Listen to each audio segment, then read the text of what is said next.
Take a moment to look up at the night sky.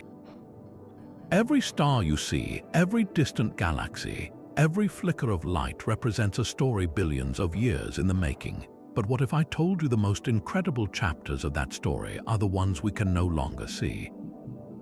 What happened in the very first moments of our universe when time itself was just beginning, and the laws of physics as we understand them today simply didn't apply?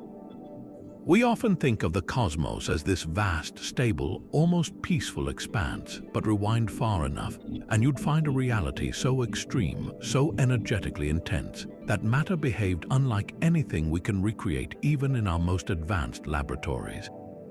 This was a realm where particles flashed in and out of existence in fractions of a second, where space expanded faster than light, and where the seeds of everything, every galaxy, every planet, every one of us were sown in a cosmic firestorm beyond human imagination.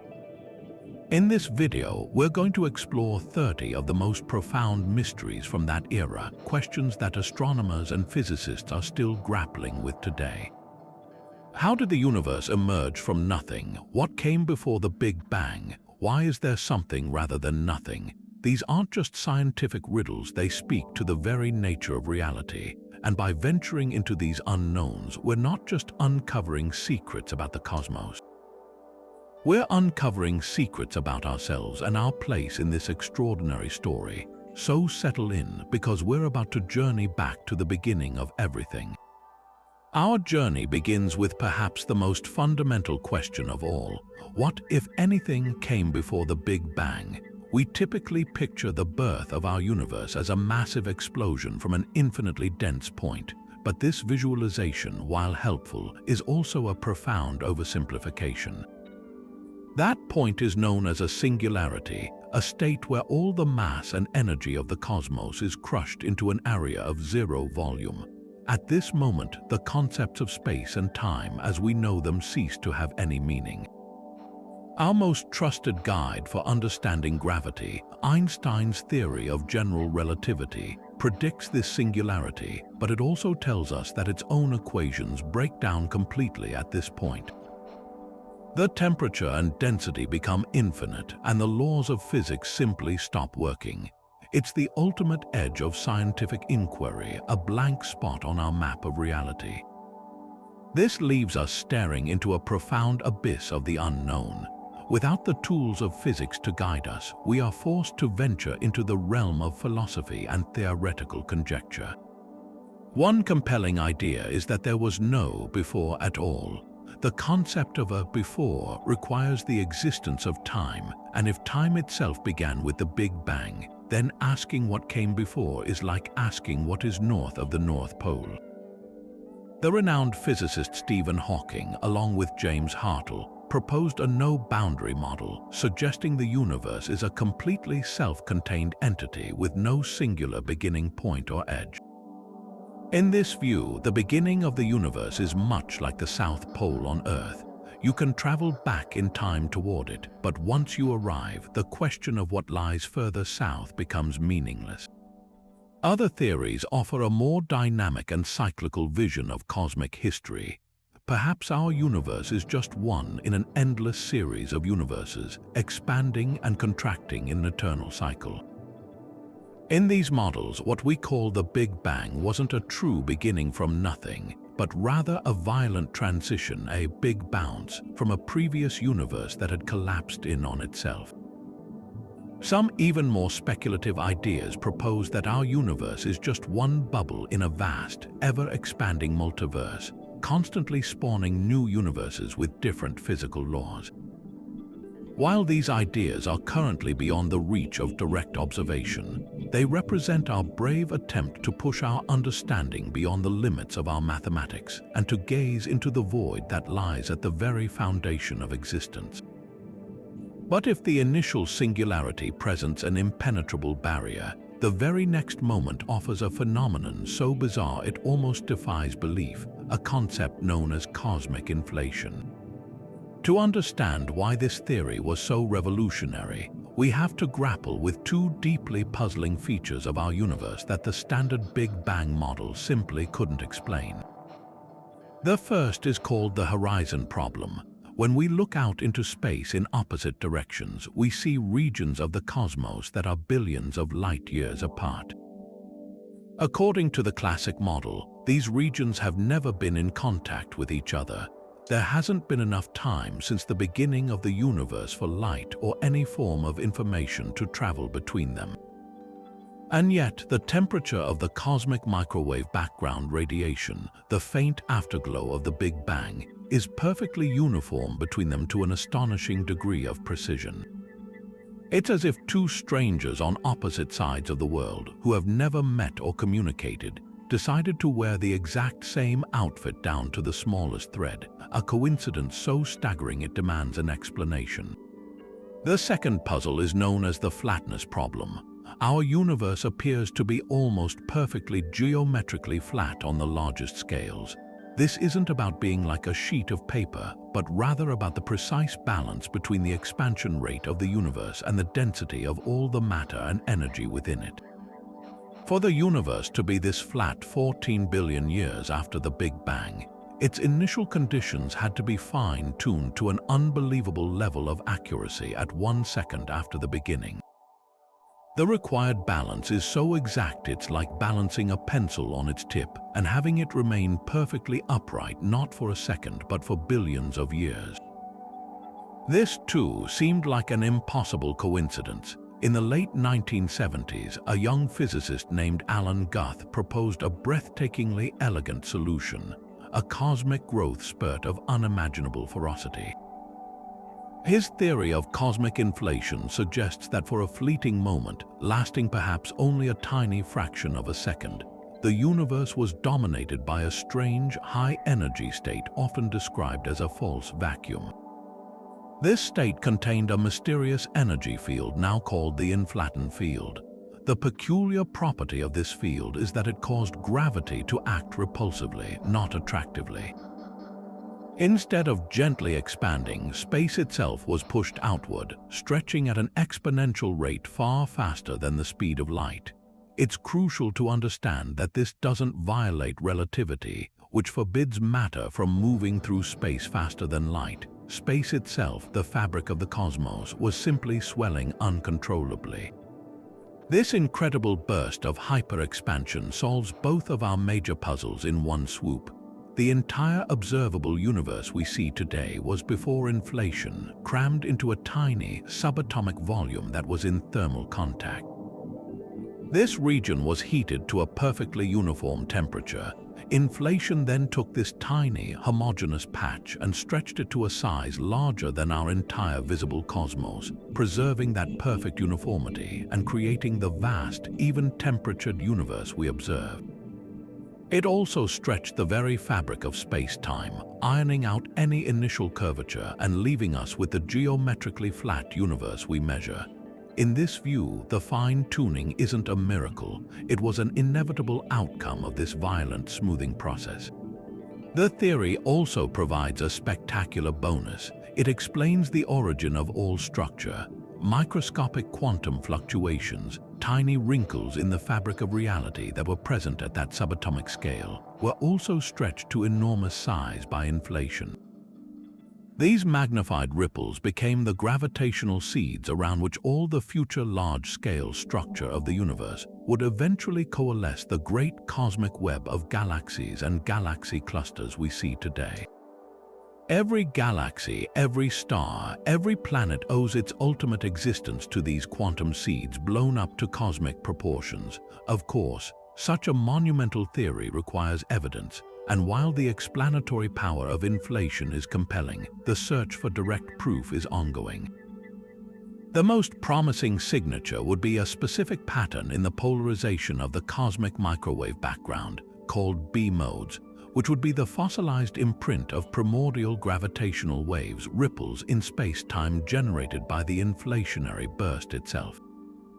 Several ambitious experiments have hunted for this signal, but it has remained elusive, hidden behind the fog of galactic dust and other foreground signals. The failure to definitively detect these waves yet doesn't disprove inflation, but it reminds us that the universe's most explosive secret is still guarded closely, challenging us to look deeper and think harder to confirm the story of our own spectacular beginning. This incredible inflationary period set the stage for everything to come, but it also left behind a universe that was, for a brief moment, almost unbearably hot and dense. A primordial soup of pure energy where the fundamental forces we know today, gravity, electromagnetism, and the strong and weak nuclear forces, were unified into a single superforce.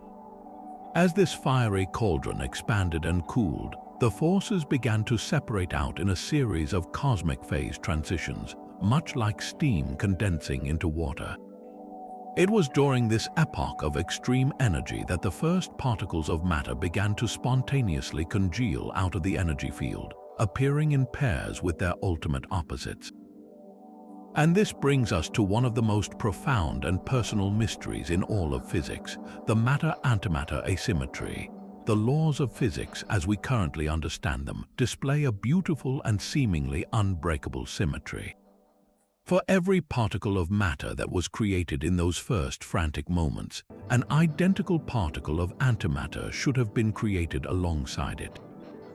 Think of it like a cosmic coin toss. Every time the universe paid out one matter electron, it should have also produced one antimatter positron. A proton comes with an antiproton, a neutron with an antineutron. These pairs are thought to have been born together, lived together, and ultimately should have died together, and that is the heart of the problem. Because when a particle of matter meets its antimatter counterpart, they don't just bump into each other, they annihilate each other in a spectacular flash of pure energy, leaving nothing behind. If the Big Bang had been perfectly symmetrical, creating a perfect one-to-one balance, every single particle of matter would have eventually found its antimatter twin. The entire universe would have simply turned itself back into a featureless sea of light. There would be no stars, no planets, no us. The fact that you and I are here, made of matter, in a universe filled with galaxies made of matter, is living proof that this symmetry was broken. Somehow, for every billion pairs of matter and antimatter that annihilated each other in the early universe, one single particle of matter was left behind. And that one in a billion surplus is everything we see today. So what caused this tiny, universe-saving imbalance? The brilliant Russian physicist Andrei Sakharov outlined the three necessary conditions for such an asymmetry to occur, now known as the Sakharov conditions. First, there must be a process that treats matter and antimatter differently, something that violates what physicists call charge parity symmetry or CP symmetry. This means the laws of physics must behave slightly differently for particles than for their mirror image antiparticles. Second, this process must occur out of thermal equilibrium, meaning it happened while the universe was changing rapidly, not in a stable state. And third, it must involve interactions that can change baryon number, which is essentially a way of accounting for the total amount of matter. We have actually found a violation of CP symmetry in the lab. In experiments studying certain exotic particles called kaons and B mesons, we see that they do, in fact, decay slightly differently than their antimatter equivalents. It's a real, measurable effect. The catch is that the level of CP violation we've observed so far is far too small to account for the vast abundance of matter we see in the cosmos. It's like finding a single dropped coin when we need to account for a vast treasure vault. It proves the mechanism exists, but it's not nearly enough to solve the mystery.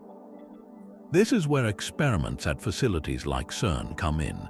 By smashing particles together at velocities approaching the speed of light, scientists are recreating the conditions of the early universe, hunting for any other particle or process that might exhibit a stronger CP violation. They are meticulously comparing the properties of particles and antiparticles with incredible precision, looking for any tiny discrepancy, a difference in mass, magnetic moment, or how they interact with other particles that could point to the source of the imbalance. Every new particle discovered, like the Higgs boson, is scrutinized to see if it interacts with matter just a fraction differently than it does with antimatter. The search is a painstaking process of elimination and discovery, a grand forensic investigation into the first moments of time. The answer, when we find it, will not only explain why we are here, but will undoubtedly point to new, profound physics beyond our current standard model, revealing a deeper, more subtle layer of reality where the rules are just different enough to have made all the difference in the world. Following the titanic struggles between matter and antimatter, the universe settled into a long, quiet, and profoundly dark chapter. For millions of years, the cosmos was an expansive, featureless fog of neutral hydrogen and helium gas, stretching out into an abyss with no sources of light. This was the cosmic dark ages, a period of profound silence where the universe waited in the shadows, its potential dormant, its future structures hidden within faint density variations left over from inflation.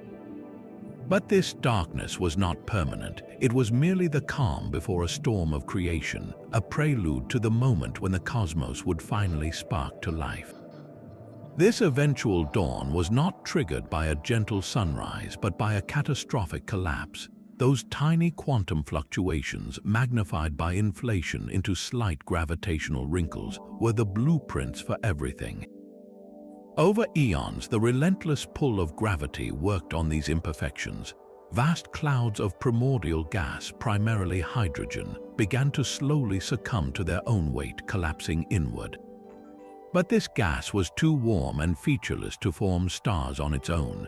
The true architects of the first structures were the invisible scaffolds of dark matter. This mysterious substance, which does not interact with light but exerts a powerful gravitational pull, formed massive halos, cosmic gravitational wells that drew the ordinary gas inward, providing the framework for the first proto-galaxies. Within these dark, churning nurseries, the first stars were born, and they were unlike anything that exists today. These are known as population 3 stars, and they were true behemoths. Formed from the pristine, pure hydrogen and helium of the early universe, uncontaminated by the heavier elements forged in later stellar explosions, they could grow to staggering sizes, perhaps 100 or even 1,000 times the mass of our Sun. Their immense size dictated a spectacularly violent and brief existence. They burned at ferocious temperatures, their cores operating under pressures and temperatures far exceeding those in modern stars, allowing them to fuse hydrogen into helium at a prodigious, frantic rate. These stellar titans did not simply shine, they flooded the nascent cosmos with an intense, harsh torrent of ultraviolet radiation. This light was the key that unlocked the universe. The photons, packed with enormous energy, began to smash into the abundant neutral hydrogen atoms that filled all of space, violently stripping them of their electrons in a process called ionization. One by one, and then in an accelerating wave, these atoms were ripped apart, transforming the universe from an opaque, neutral fog into a transparent, ionized plasma. This great transformation, known as the epoch of reionization, was like a cosmic scale defrosting, gradually clearing the haze and allowing light to travel freely across the universe for the first time. The process wasn't instantaneous or smooth. Imagine a landscape shrouded in a thick morning fog where the sun begins to break through in patches, creating isolated clearings that slowly grow and merge until the entire valley is bathed in light. That is likely how reionization unfolded. The first stars ignited in isolated bubbles around the earliest galaxies. These bubbles of ionized gas grew and eventually overlapped, creating a complex, evolving web of light eating away at the darkness until the entire cosmic volume was transparent. This epoch marked the end of the Dark Ages and the beginning of the universe as we see it today, a realm filled with visible stars and galaxies. Witnessing this first light directly is one of the paramount goals of modern astronomy, and it is the primary mission of instruments like the James Webb Space Telescope.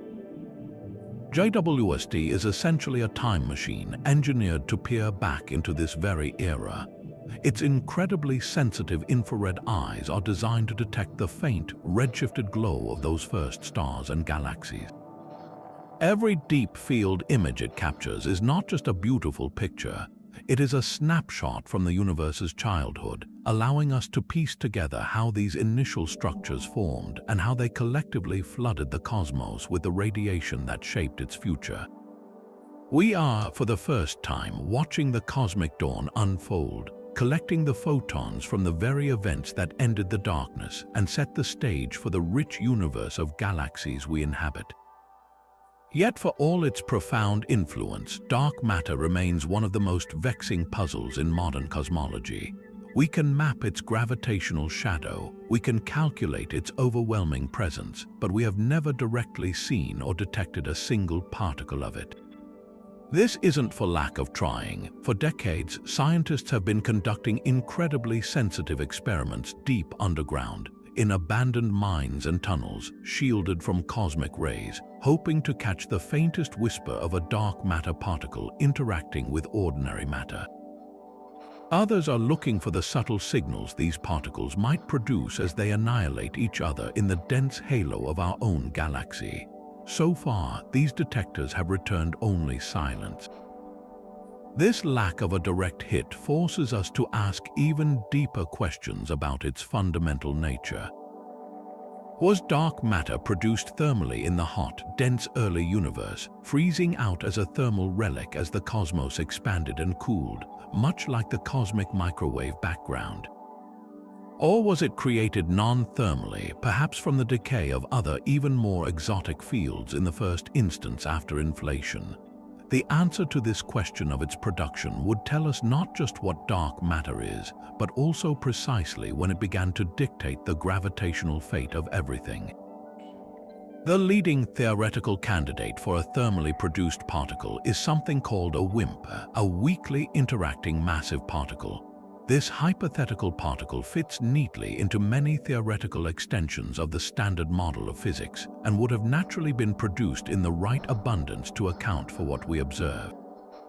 But the ongoing failure to detect WIMP has spurred a renaissance in alternative ideas. Perhaps dark matter is not a single heavy particle, but something much lighter and wave-like, such as an action, a theoretical particle born out of attempts to solve a different quantum puzzle. Or maybe our understanding of gravity itself is incomplete on the largest scales, requiring a modification of Newton's laws rather than an invisible substance. This incredible quest to identify the substance that makes up the majority of matter in the universe is more than just an academic exercise. It is a direct investigation into the fundamental architecture of reality. Unlocking the secret of dark matter would not only reveal the hidden skeleton of the cosmos, but would also almost certainly open a door to a whole new realm of physics, a deeper layer of nature that has been invisibly shaping our existence since the very first moments of time. Now, as we venture even deeper into the primordial chaos, we encounter a truly startling possibility that woven into the very fabric of the infant universe were monsters. Not the first stars, but something even more ancient and enigmatic, primordial black holes. Imagine the universe in its first second, a seething, ultra-dense plasma riddled with the intense density variations left by inflation. In the most extreme regions where these fluctuations were particularly pronounced, pockets of matter could have collapsed so violently and so directly that they bypassed the entire process of star formation altogether, punching straight through the fabric of space-time to form black holes at the very dawn of time. These wouldn't be the black holes we're familiar with today, the ones formed from the dramatic deaths of massive stars. These would be true originals forged from the raw energy of the cosmos itself, and their potential properties are as wild as their origin story. Depending on exactly when they formed during that first fraction of a second, their predicted sizes vary astronomically. Some theories suggest they could have been microscopic, with masses similar to a small mountain compressed into a space smaller than an atom. Others propose they could have been staggeringly massive from birth, containing the weight of thousands of suns, becoming the gravitational anchors around which the very first galaxies could have assembled at a pace that otherwise seems impossibly fast. This incredible range of possibility makes primordial black holes a potential Swiss Army knife for cosmologists, a single theoretical concept that could solve several of our most persistent mysteries in one fell swoop. For instance, could these ancient behemoths actually be the dark matter we've been searching for? It's a captivating idea. If vast numbers of asteroid-mass primordial black holes were forged and now drift unseen through the halos of galaxies, their collective gravitational pull would perfectly explain the rotation curves of galaxies and the bending of light we observe, all without needing to invoke any new exotic particles. They would be a dark matter made not of unknown quantum fields, but of the very fabric of space-time itself, hidden in plain sight. Their influence might not stop there. The universe appears to have formed supermassive black holes, millions to billions of times the mass of our Sun, remarkably early in cosmic history. For conventional astrophysics, growing such monsters from stellar mass seeds in less than 1 billion years is a tremendous challenge. But if primordial black holes were born already supermassive, they would provide ready-made kernels, giving these cosmic giants a colossal head start. They would be the ready-made engines around which quasars could ignite, flooding the young universe with light and shaping the evolution of the first galaxies from their very core. So how do we hunt for these ghosts from the beginning? Astronomers have devised clever ways to look for their subtle signatures. One method is gravitational microlensing. If a primordial black hole were to pass directly between us and a distant star, its immense gravity would act as a lens, bending the star's light and causing it to briefly but noticeably brighten. By surveying millions of stars for these telltale flashes, we can search for otherwise invisible compact objects. Another, more dramatic signature comes from the collisions of these ancient objects. If two primordial black holes were to spiral into each other over billions of years, their final merger would send ripples through the fabric of space-time gravitational waves. The LIGO and Virgo observatories have already detected numerous black hole mergers, and while most are consistent with stellar origins, the possibility remains that some of those crashing giants are relics from the first second of time, their final embrace telling us a story about the universe's violent birth. The quest to find them is a journey to the very edge of theoretical physics, forcing us to contemplate a cosmos where the darkest and most powerful objects were not latecomers but founding members, silently shaping the destiny of everything from the shadows since the very first moment. But if the violent birth of the cosmos could potentially forge entire black holes, it should have also created another, even more elusive type of relic, a particle with a single, isolated magnetic pole. Our everyday experience with magnetism is entirely dipolar. Every magnet we've ever seen, from a simple refrigerator magnet to the entire planet Earth, has both a north and a south pole.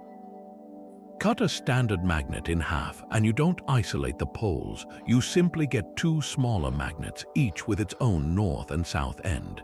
This is a fundamental feature of classical electromagnetism.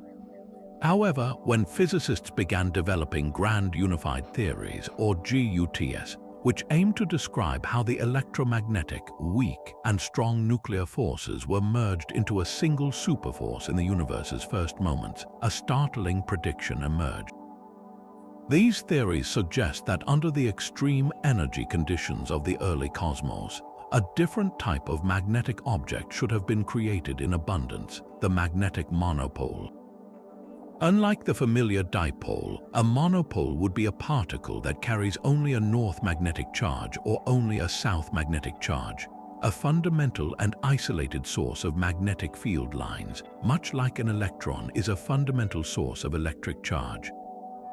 These theoretical objects wouldn't just be scientific curiosities. They would be incredibly massive, stable, and persistent particles, relics that should have survived from the first fraction of a second after the Big Bang. According to the simplest calculations based on grand unified theories, the universe should be absolutely flooded with them. They should be as common as protons, meaning there should be at least one in every cubic meter of space. Their immense mass and powerful magnetic charge would make them impossible to miss. They would leave glaringly obvious tracks in our particle detectors and would have dramatically affected the evolution of galaxies and the intergalactic medium. Yet, despite decades of meticulous searching with increasingly sensitive experiments, not a single confirmed magnetic monopole has ever been detected. This glaring absence forms a major puzzle known as the monopole problem, and it presented a serious challenge to the entire concept of grand unification for many years. If our theories of physics at the highest energies were correct, then these particles should be everywhere. Their complete disappearance from the observable universe suggested something was profoundly wrong with our models. The theory of cosmic inflation, which we discussed earlier, provided an elegant and powerful solution. Remember that during the inflationary epoch, the universe underwent a period of hyper-accelerated expansion, swelling by an unimaginable factor in a tiny fraction of a second. This process didn't just smooth out the temperature and curvature of the cosmos. It also would have dramatically diluted the density of any pre-existing relics, including magnetic monopoles. Imagine a handful of confetti scattered across a single room. Now imagine that room suddenly expands to the size of the entire observable universe. The confetti becomes so impossibly sparse that you could search for millennia and never find a single piece. Inflation does exactly that to monopoles. It doesn't destroy them. It simply stretches the spatial fabric so much that the average distance between any two monopoles becomes astronomically large, potentially placing them far beyond the horizon of our observable universe. This dilution elegantly explains why we don't see them, effectively rescuing the grand unification theories from a major contradiction. The hunt, however, is far from over. While inflation suggests they are exceedingly rare, it doesn't rule out their existence entirely. A lone monopole could still, theoretically, wander into our detectors. Experiments like MOEDL, the Monopole and Exotics Detector at the LHC, are specifically designed for this hunt. It doesn't look for fleeting particles that decay instantly. Instead, it uses stacks of plastic detectors, similar to old-fashioned photographic film, hoping that a massive, highly ionizing monopole will streak through, leaving a permanent, etchable track as its unique signature. Other searches involve analyzing ancient mica crystals deep underground, looking for damage trails that could have been left by a monopole passing through the Earth eons ago. Finding one would be a discovery of monumental proportions. It wouldn't just be the discovery of a new particle. It would be a direct validation of grand unified theories and a breathtaking glimpse into the physics that operated at energies 1 trillion times higher than what our most powerful colliders can achieve. It would provide undeniable proof that the fundamental forces of nature were once truly unified, and it would offer a tangible, stable relic from a time so early that it makes the first stars seem like recent arrivals. The continued search for these elusive particles is a testament to our drive to understand the universe's deepest symmetries, hunting for a ghost that theory says must exist, but that the cosmos has so far cleverly hidden from view. This incredible dance of creation, where the largest structures in the universe emerge from the smallest imaginable beginnings, brings us to our next profound mystery. It seems almost impossible that the majestic cosmic web of galaxies, with its vast filaments and immense voids, could have originated from subatomic jitters. Yet that is precisely what our best models tell us happened.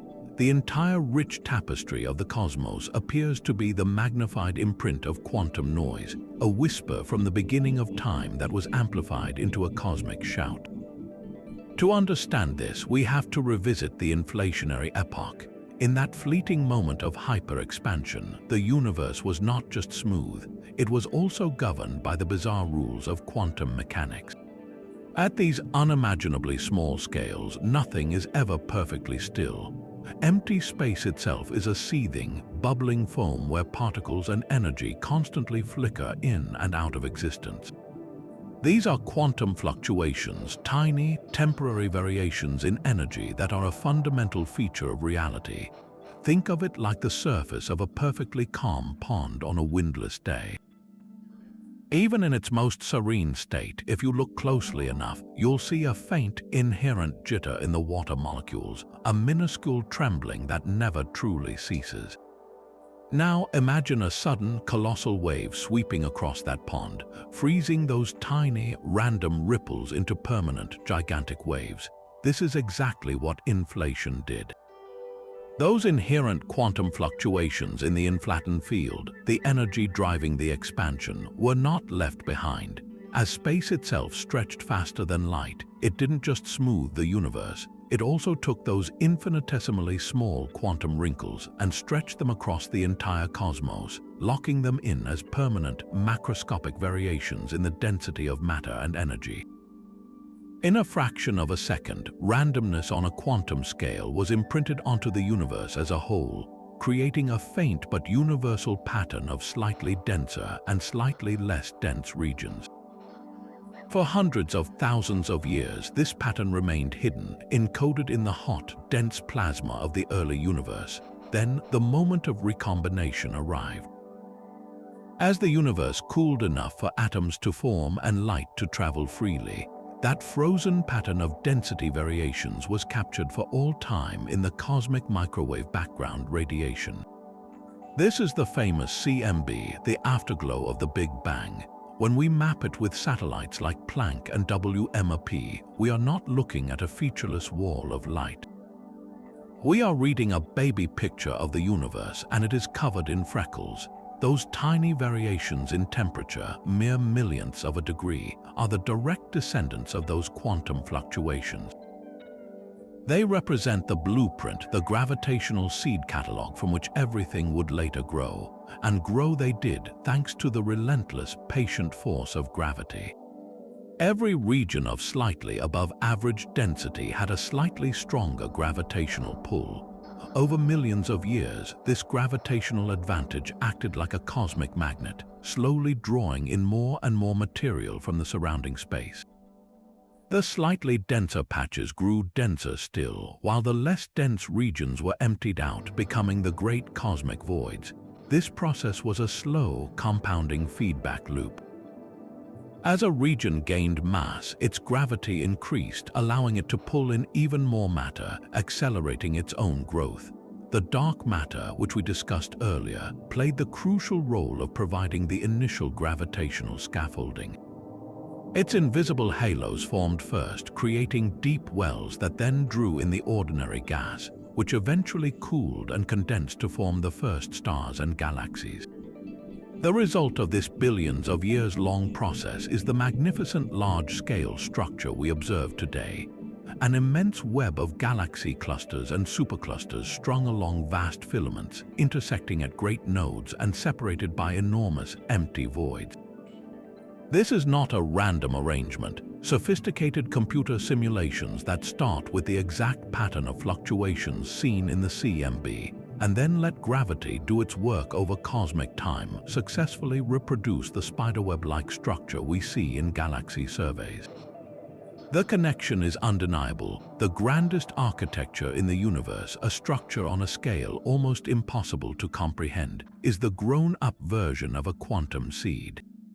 Every galaxy, including our own Milky Way, owes its existence to a fortunate microscopic bump in the fabric of reality, a tiny quantum fluctuation that won the cosmic lottery and was chosen by inflation to become a cornerstone of the universe. This profound uniformity, captured in exquisite detail by satellites mapping the cosmic microwave background, presents us with one of the most persistent puzzles in cosmology, the horizon problem. To truly grasp why this is so baffling, we need to step back and consider the limitations imposed by the universe's own rules. The ultimate speed limit in our cosmos is the speed of light, and this doesn't just apply to photons, it applies to any form of information or influence. Nothing can travel faster. Consequently, there is a maximum distance that any signal could have possibly traveled since the moment of the Big Bang. We can visualize this by thinking about our past light cone, which represents the entire volume of space that could ever have been in causal contact with us. When we point our telescopes in opposite directions and see two regions of the CMB that are now billions of light-years apart, we are looking back to a time when the universe was only about 380,000 years old. If we trace the paths of light from these two regions back to that early moment, we find something startling. These 2 points on the sky were separated by a distance that, given the age of the universe at that time, meant they were far beyond each other's cosmic horizons. There simply hadn't been enough time since the beginning of the universe for light or heat or any physical process to travel between them and allow them to reach a common temperature. It would be like two chefs in kitchens on opposite sides of the planet, who have never spoken or shared a recipe, independently pulling two loaves of bread from their ovens that are identical in temperature, crust, and crumb down to the last molecule. Such perfection isn't just unlikely, it seems physically impossible without some form of prior communication. This is the core of the horizon problem. The standard Big Bang model, with its steady, stately expansion, provides no mechanism for this thermal equilibrium to have been established. The universe, in that model, simply did not have enough time to mix and smooth itself out to this incredible degree. The observable cosmos appears to contain many thousands of these separate regions that could never have exchanged information, yet they all display the same properties. This isn't a minor inconsistency. It's a fundamental challenge to our understanding of cause and effect in the early universe, suggesting that our model of its initial evolution is missing a crucial piece. The most widely accepted solution, as we've touched on, is the theory of cosmic inflation. This posits a period of exponentially rapid expansion that occurred before the traditional Big Bang narrative even begins. In this view, the entire observable universe was once crammed into a volume small enough to be in perfect thermal contact. This tiny region was heated to a uniform temperature, and then inflation took over, stretching this minuscule, homogeneous patch to a size larger than our entire visible cosmos. The uniformity we see is simply a fossil relic of that initial state, preserved and magnified by the inflationary burst. It elegantly solves the problem by ensuring that seemingly disconnected points were, in fact, once neighbors. However, inflation, while powerful, is not the only proposed solution. Some physicists have explored more radical alternatives, such as the idea that the speed of light itself was not always constant. Variable speed of light theories, or VSL, suggest that in the extreme energy environment of the very early universe, light could have traveled at a rate far exceeding its current value. If the speed of light were effectively infinite for a brief period, then information could have crossed the entire cosmos instantaneously, allowing distant regions to communicate and thermalize, effortlessly creating the uniformity we observe. After this initial phase, the speed of light would have dropped to its current constant value, locking in that homogeneity. While intriguing, these theories require a significant revision of well-tested physics and lack the same breadth of supporting evidence that inflation has accrued, particularly in predicting the specific pattern of fluctuations we see in the CMB. The horizon problem remains a cornerstone of modern cosmology because it so clearly illustrates a gap in our classical understanding. It forced us to invent a new and spectacular chapter in the universe's history, pushing our models to their limits.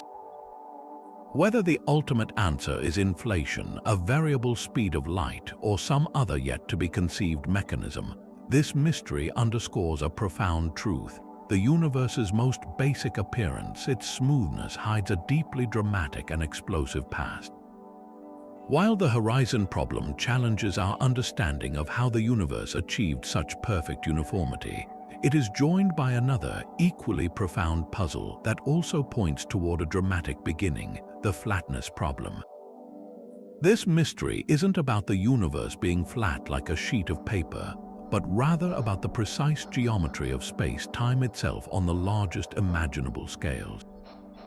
According to Einstein's theory of general relativity, The overall shape of the cosmos is determined by the delicate tug of war between the expansion rate and the total density of all the matter and energy contained within it. This leads to three distinct possibilities. Imagine space-time as the surface of an enormous expanding balloon. In one scenario, the universe could be closed like the surface of a sphere. If the density of the universe is high enough, the collective gravitational pull of all that matter would eventually overcome the expansion, causing the universe to slow, stop, and ultimately collapse back on itself in a big crunch. The geometry of this universe would be positively curved. Parallel laser beams would slowly converge over cosmic distances, and the angles of a giant triangle would add up to more than 180 degrees. The opposite possibility is an open universe. If the density is too low, gravity would never be strong enough to rein in the expansion. The universe would continue to expand forever, cooling and thinning out into an eternal, ever-darkening emptiness. The geometry here would be negatively curved like a saddle. Parallel beams of light would gradually diverge, and the angles of a triangle would sum to less than 180 degrees. Then there is the critical case, perched perfectly on the knife edge between these two fates, a flat universe. Here, the density is exactly right to balance the expansion rate. The geometry follows the classic rules we learned in high school. Parallel lines stay parallel, and the angles of a triangle always add up to exactly 180 degrees. This universe would expand forever, but at a rate that slows towards zero, never quite collapsing. Our most precise measurements, primarily from the cosmic microwave background and large-scale galaxy surveys, all point overwhelmingly to one conclusion: our universe is flat. Not just roughly flat, but astonishingly, almost perfectly flat. The measured density of the cosmos is incredibly close to the critical value, with any possible deviation being smaller than 1 part in 1,000. This extraordinary precision is the heart of the flatness problem. To understand why this is so puzzling, we have to wind the cosmic clock backward. The flatness of the universe is an unstable condition. Think of trying to balance a sharp pencil perfectly on its tip. The slightest nudge, the tiniest breath of air, will cause it to topple over. In the same way, any deviation from perfect flatness in the early universe would have been massively amplified over billions of years of expansion. If the universe had been even slightly more dense at 1 second after the Big Bang, it would have recollapsed into a big crunch long before stars or galaxies could ever form. If it had been slightly less dense, it would have expanded so rapidly that matter would have flown apart too quickly to ever clump together. For our universe to be as flat as it is today, 14 billion years after the Big Bang, its initial conditions had to be fine-tuned to an almost incomprehensible level of accuracy. At 1 second after the beginning, the density must have been tuned to the critical value to within 1 part in 1,000 trillion. That's a precision equivalent to throwing a dart from one side of the observable universe and hitting a bullseye 1 millimeter wide on the other side. This degree of fine-tuning seems like an impossible, miraculous coincidence within the standard Big Bang model. Once again, the theory of cosmic inflation provides a powerful and elegant resolution. The period of hyper-accelerated expansion acts like a cosmic iron, relentlessly smoothing out any initial curvature the universe might have had. Picture the surface of a small, wrinkled balloon. If you inflate that balloon to the size of the Earth, the tiny patch of its surface that you can see from your vantage point would appear utterly flat. Any original wrinkles or curves would be stretched to such a colossal scale that they become undetectable within your local observable patch. Inflation does exactly this to the fabric of space-time. It takes whatever geometry the universe started with, whether open, closed, or flat, and expands a tiny fragment of it to become our entire observable cosmos. In the process, it drives the local geometry toward perfect flatness with relentless efficiency. The fine-tuning isn't a miracle, it is a natural and inevitable outcome of this monumental stretching. The universe we see is flat because inflation made it that way, leaving behind a local geometry that is smooth, uniform, and poised perfectly on the boundary between eternal expansion and gravitational collapse. This breathtaking journey from the quantum realm to the cosmic web reveals a universe born from chaos but governed by a deep and subtle order. Yet, for all this magnificent structure to exist, there had to be something fundamental to build it with. This brings us to one of the most personal mysteries in all of physics: baryogenesis, the process that created the very stuff of stars, planets, and ourselves. We are made of ordinary matter, what scientists call baryonic matter, the protons and neutrons that form atomic nuclei. But as we touched on earlier, the primordial universe seemed to have a strict policy of equal opportunity, creating matter and antimatter in what should have been perfect, catastrophic balance. So how did we end up with a universe so full of matter and seemingly devoid of antimatter? The brilliant physicist Andrei Sakharov provided the essential roadmap to answer this question. He outlined 3 conditions that must be satisfied for a matter-dominated universe to emerge from a symmetrical beginning. Think of these not as steps, but as necessary ingredients for the recipe of existence. The first Sakharov condition is baryon number violation. In our everyday, low-energy world, the total number of baryons, essentially protons and neutrons, appears to be conserved. You can't just create a proton out of nothing, but for the universe to generate a net surplus of matter over antimatter, there had to be a process in the extreme early universe that could break this conservation law, allowing for the creation of more baryons than anti-baryons. The second condition is a violation of both charge symmetry and parity symmetry, known together as C and P violation, or CP violation for short. This means the laws of physics must treat particles and their mirror image antiparticles slightly differently. If the universe treats matter and antimatter exactly the same, any process that creates an excess of one would immediately create an equal excess of the other, cancelling itself out. There needs to be a fundamental asymmetry written into the laws of physics themselves. The third and final condition is that all of this must occur out of thermal equilibrium. If the universe were in a perfectly stable, balanced state, any small asymmetry created would simply be wiped out or reversed.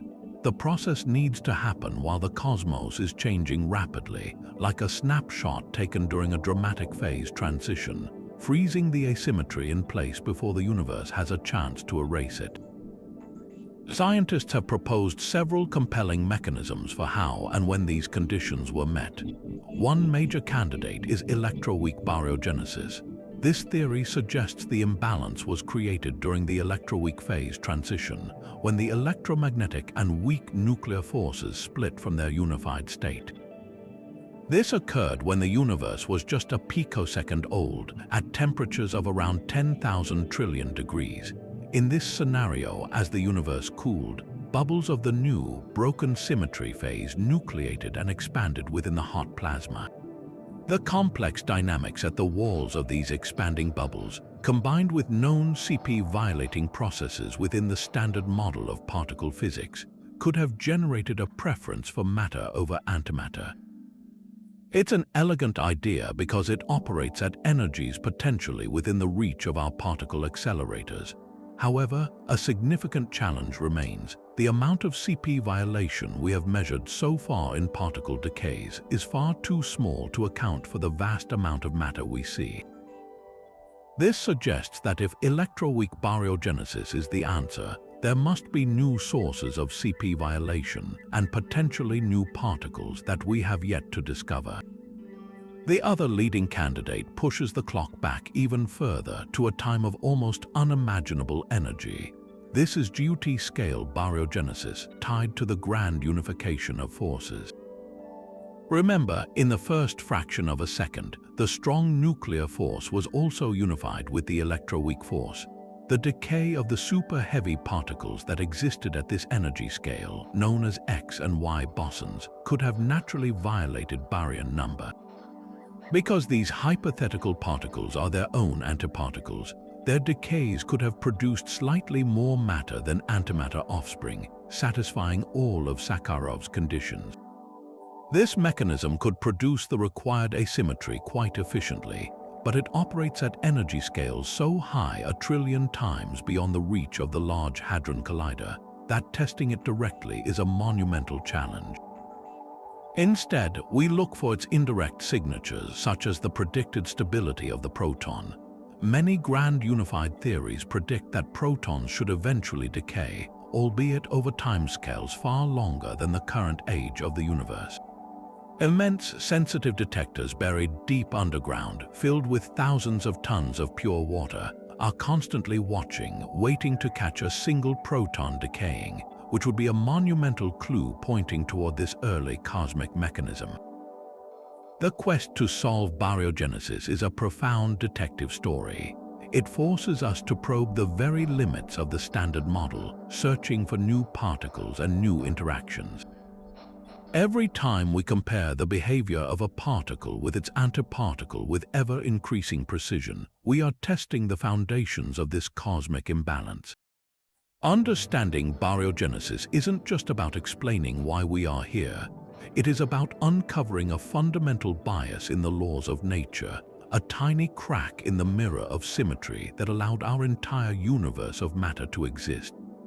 But before protons and neutrons could even exist as the stable building blocks of matter, the universe had to cool from an even more extreme and alien state. In the very first microseconds after the Big Bang, the temperature was so phenomenally high that the fundamental forces themselves were still merging, and the components of atomic nuclei couldn't even hold themselves together. This was the era of the quark-gluon plasma, a state of matter so bizarre and energetic it makes the core of the Sun seem frigid by comparison. Think of a single proton or neutron in an atom today. We learn in school that these are fundamental particles, but they're actually not. They are composite objects, each made of 3 smaller particles called quarks, held together by the exchange of other particles known as gluons. The force that binds them, the strong nuclear force, is incredibly powerful, so powerful that no quark has ever been observed in isolation. They are perpetually confined, locked in a kind of subatomic prison from which there is no escape.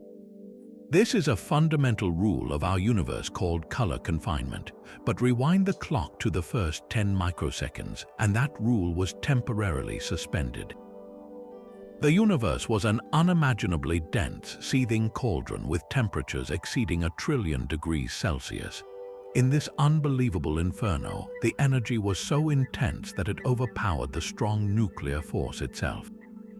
Quarks and gluons were literally torn apart from one another, no longer confined to groups of 2 or 3, but instead existing as a vast, free-flowing soup.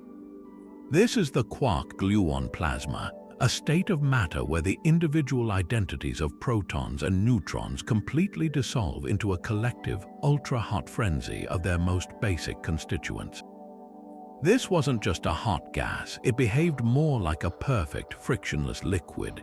Despite its unimaginable temperature, this primordial soup had an astonishingly low viscosity, meaning it could flow with almost no internal resistance. It was, in essence, the universe's first superfluid. This discovery was a huge surprise to physicists. They had expected the quark-gluon plasma to behave like a gas with particles moving about freely. Instead, experiments revealed that the collective interactions within this soup were so strong that it moved as a nearly perfect liquid, a finding that forced us to completely revise our understanding of nature's strongest force. Of course, this state couldn't last. The universe was expanding and cooling at a ferocious rate. Within mere microseconds, the temperature dropped below a critical threshold around 2 trillion degrees Celsius. This moment marked the QCD phase transition, QCD standing for quantum chromodynamics, which is the theory that describes the strong force. It was a cosmic change of state, akin to steam condensing into water. As the energy bled away, the overpowering force of confinement reasserted its absolute authority. the free-roaming quarks and gluons suddenly found themselves irresistibly pulled together, frozen into new combinations. Trios of quarks bound together to form the first protons and neutrons, while other quarks paired up to create mesons. In an instant, the free-flowing superfluid vanished, and the building blocks of all visible matter in the universe were born from its ashes. The incredible thing is that we haven't just theorized about this, we have recreated it. This is where machines like the Large Hadron Collider at CERN become true time machines. In massive detectors like ALICE, scientists don't collide individual protons. Instead, they accelerate entire heavy ions, like the nuclei of lead atoms, to over 99% the speed of light and smash them together head-on. The collision is so violent, so concentrated, that for a fleeting moment, a span of time so short it makes a blink look like an eternity. The energy density at the point of impact becomes comparable to that of the universe in its first few microseconds. A tiny, minuscule droplet of quark-gluon plasma, smaller than an atom, flickers into existence. These experiments are not simple. Detecting this ephemeral state is a monumental challenge. The droplet exists for less than a billionth of a second before it cools, and the quarks and gluons recombine into a shower of thousands of ordinary particles that fly into the surrounding detectors. By meticulously tracking the paths and energies of all these daughter particles, physicists can work backwards like cosmic detectives reconstructing a crime scene to prove that for one precious moment they had created a piece of the primordial universe. The data reveals the liquid-like flow of the plasma, its incredibly low viscosity, and its other exotic properties, giving us direct experimental insight into the conditions that forged the very first matter. Every one of these collisions is a miniature Big Bang in a lab, allowing us to probe the very limits of matter itself and witness the dramatic transition from a free-flowing soup of quarks to the confined world of particles we call home. While the universe was forging its first protons and neutrons from the quark-gluon plasma, another, far more elusive group of particles was preparing for a silent, ghostly escape. These were the neutrinos, and their story of decoupling is one of the most profound and ethereal in all of cosmology. Born in the very first second of the universe, these ghostly messengers carry with them a pristine snapshot of the cosmos from a time before even the cosmic microwave background was set in stone. To understand their great escape, we need to picture the universe just 1 second after the Big Bang. It was still an incredibly dense, hot soup of particles, but it was cooling rapidly. Neutrinos are fundamental particles with a tiny, almost negligible mass and no electric charge. This makes them incredibly aloof. They barely interact with other matter. They are the ultimate introverts of the particle world. But in that first second, the universe was so unimaginably dense that even these ghostly particles were constantly bumping into other particles, primarily electrons, positrons, and protons.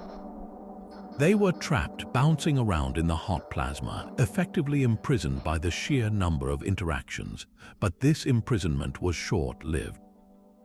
As the universe continued to expand and cool, the energy of the particles dropped. For neutrinos to interact significantly with electrons, they need a certain amount of energy to make the collision effective.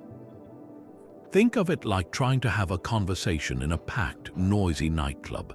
In the early, crowded universe, everyone was bumping into everyone else, and communication, or in this case, particle interaction, was constant. But as the club empties out and the music gets quieter, it becomes easier to slip through the crowd without touching anyone. For neutrinos, that moment arrived roughly 1 second after the beginning. The energy dropped below the critical threshold needed for them to interact frequently with electrons. Suddenly, the dance floor cleared, and the neutrinos simply stopped bumping into anything. This moment is what physicists call neutrino decoupling. In an instant on a cosmic scale, these particles went from being trapped participants in the primordial plasma to completely free agents. The last interaction each neutrino had was frozen in time, and from that moment forward, they began streaming unimpeded through the expanding universe, their paths virtually unchanged for the next 14 billion years. This was not a gradual process, it was a sudden and dramatic transition. One moment they were part of the cosmic fluid, the next they were eternal spectators flying free. The consequence of this great escape is staggering. Every cubic centimeter of space around you, the air in your room, the space inside your coffee mug is flooded with these relic neutrinos. They are passing through your body right now, trillions of them every second at nearly the speed of light. They are a cosmic background sea, much like the cosmic microwave background radiation, but far older and far more faint. This is the cosmic neutrino background, or CNB. It is a fossil remnant from just 1 second after the Big Bang, making it the oldest distinct fossil in the universe, predating the CMB by hundreds of thousands of years. Detecting this background, however, is a challenge of almost unimaginable difficulty. While the CMB consists of photons which are easily absorbed and detected by antennas, neutrinos famously do not like to interact. Their detection requires massive, sensitive instruments. The relic neutrinos from decoupling have been traveling for so long that the expansion of the universe has stretched their wavelengths and sapped their energy. They are now incredibly cold, moving sluggishly compared to their modern counterparts produced in the sun or supernova. Their extremely low energy makes the task of spotting one virtually impossible with current technology. It's like trying to hear a single, quiet whisper in the middle of a hurricane. Yet, scientists are not giving up. Several ingenious proposals are on the table for capturing the faint echo of this background. One idea involves using a large sample of tritium, a radioactive form of hydrogen. The concept is that a relic neutrino could, on an extremely rare occasion, interact with a tritium nucleus, providing a tiny but measurable kick of energy to an electron emitted during the tritium's decay. Another proposal suggests looking for a unique signature in clusters of galaxies, where the density of relic neutrinos should be slightly higher, potentially influencing the decay rates of certain radioactive elements. The Ptolemy experiment at Princeton is one such ambitious project aiming to use tritium to eventually hear the whisper of these ancient particles. Discovering the cosmic neutrino background would be a window into a time we can see no other way. It would provide a direct test of our theories of the Big Bang and tell us precisely how many neutrino species exist in nature. It could even reveal secrets about the neutrino's exact mass, a fundamental property we are still trying to pin down. These ghostly particles, having witnessed the universe's first breath, hold the answers to questions we are only beginning to ask.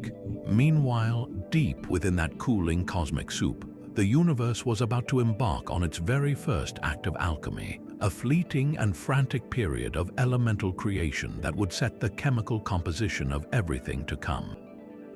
This epoch is known as Big Bang nucleosynthesis, and for roughly 20 minutes the entire cosmos became a monumental, if rudimentary, nuclear reactor, forging the first atomic nuclei from the raw particles born just moments before.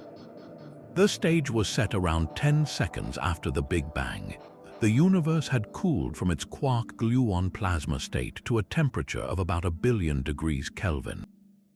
This was still unimaginably hot, but it was finally cool enough for the newly formed protons and neutrons to potentially stick together without being immediately blasted apart by high-energy photons. However, there was a catch. The universe was still a seething bath of radiation, and these photons were incredibly energetic, acting like a constant barrage of sledgehammers. Anytime a proton and neutron manage to collide and form a deuterium nucleus, which is simply a heavy isotope of hydrogen, one of these gamma-ray photons would immediately smash into it, breaking the fragile bond and sending the particles flying apart again. This created a standoff known as the deuterium bottleneck. The universe was simply too bright for any lasting nuclear bonds to form. It was as if a master chef had all the ingredients for a cake laid out, but a constant gale force wind kept blowing them off the counter before they could be mixed. This bottleneck lasted for a crucial few minutes. During this time, free neutrons, which are unstable and decay into a proton, an electron, and an antineutrino with a half-life of about 10 minutes, were slowly disappearing.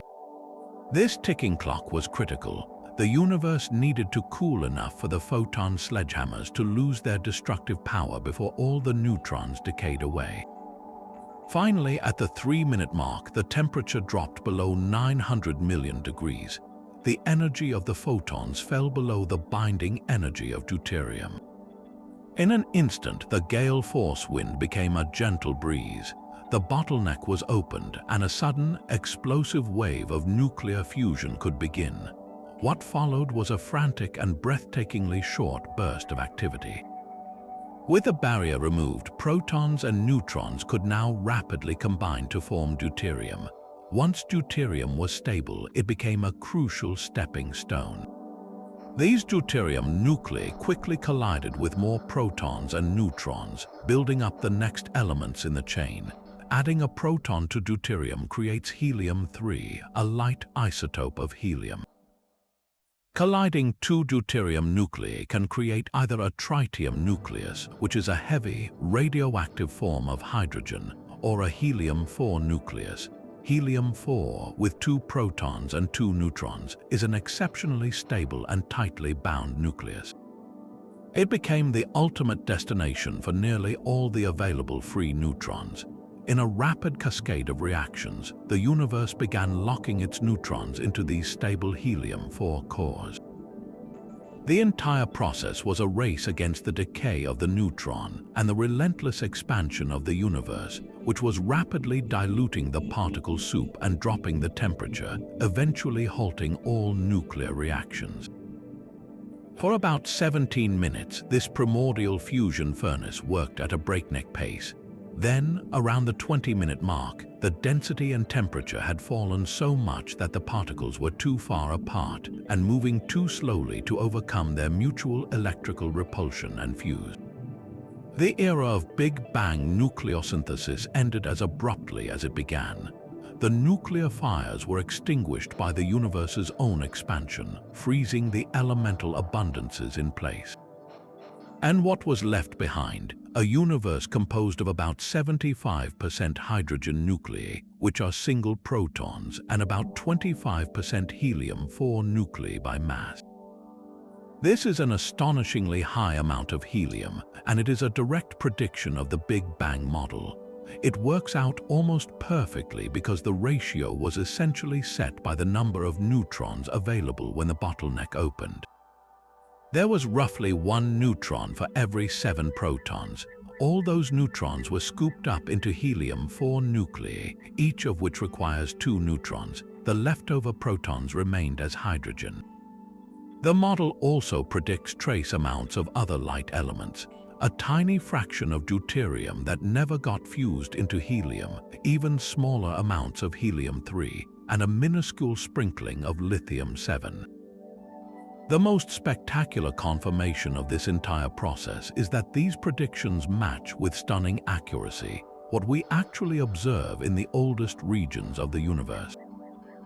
When astronomers look at pristine clouds of gas in the distant cosmos or measure the atmospheres of ancient stars in the halos of our own galaxy that formed before later generations of stars could pollute the mix with heavier elements, they find that exact ratio, roughly 75% hydrogen, 25% helium, with those precise, tiny traces of deuterium, helium-3, and lithium.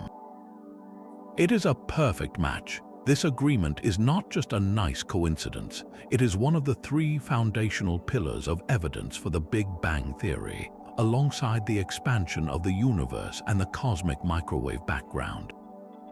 The deuterium abundance is particularly sensitive. Too many photons in the early universe would have prolonged the bottleneck, allowing more neutrons to decay and resulting in less deuterium and helium today. Too few photons would have shortened the bottleneck, leading to more fusion and less leftover deuterium. The fact that our observed deuterium abundance aligns perfectly with the predicted number of photons we see in the CMB is a breathtakingly precise cross-check between two completely different relics of the early universe. It tells us that our understanding of nuclear physics and cosmology during those first critical minutes is remarkably sound. For 20 minutes, the universe was a master chemist, and the recipe it left behind is still visible in the stars themselves, a permanent testament to its explosive birth. Yet for all its stunning predictive success, Big Bang nucleosynthesis left behind one small but stubborn anomaly, a cosmic clue that something in our pristine calculations might be slightly off. This is the lithium problem, and it serves as a persistent reminder that even our most well-tested theories can hold surprises. The calculations for BBN are incredibly precise, relying on well-measured nuclear reaction rates and the known density of ordinary matter from the cosmic microwave background. For hydrogen, deuterium, and helium, the predictions and observations align with near-perfect harmony. But when we look at the third lightest element, lithium-7, the numbers simply do not add up. The theory predicts that the primordial abundance of lithium-7 should be significantly higher than what we actually detect in the oldest stars in our galaxy. These ancient stellar relics, known as population 2 stars, are the perfect cosmic time capsules.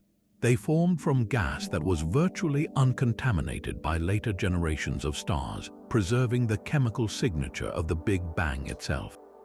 When astronomers use powerful spectrographs to analyze the light from these stars, they find that the amount of lithium-7 is consistently about 3 times lower than what our models of nucleosynthesis say it should be.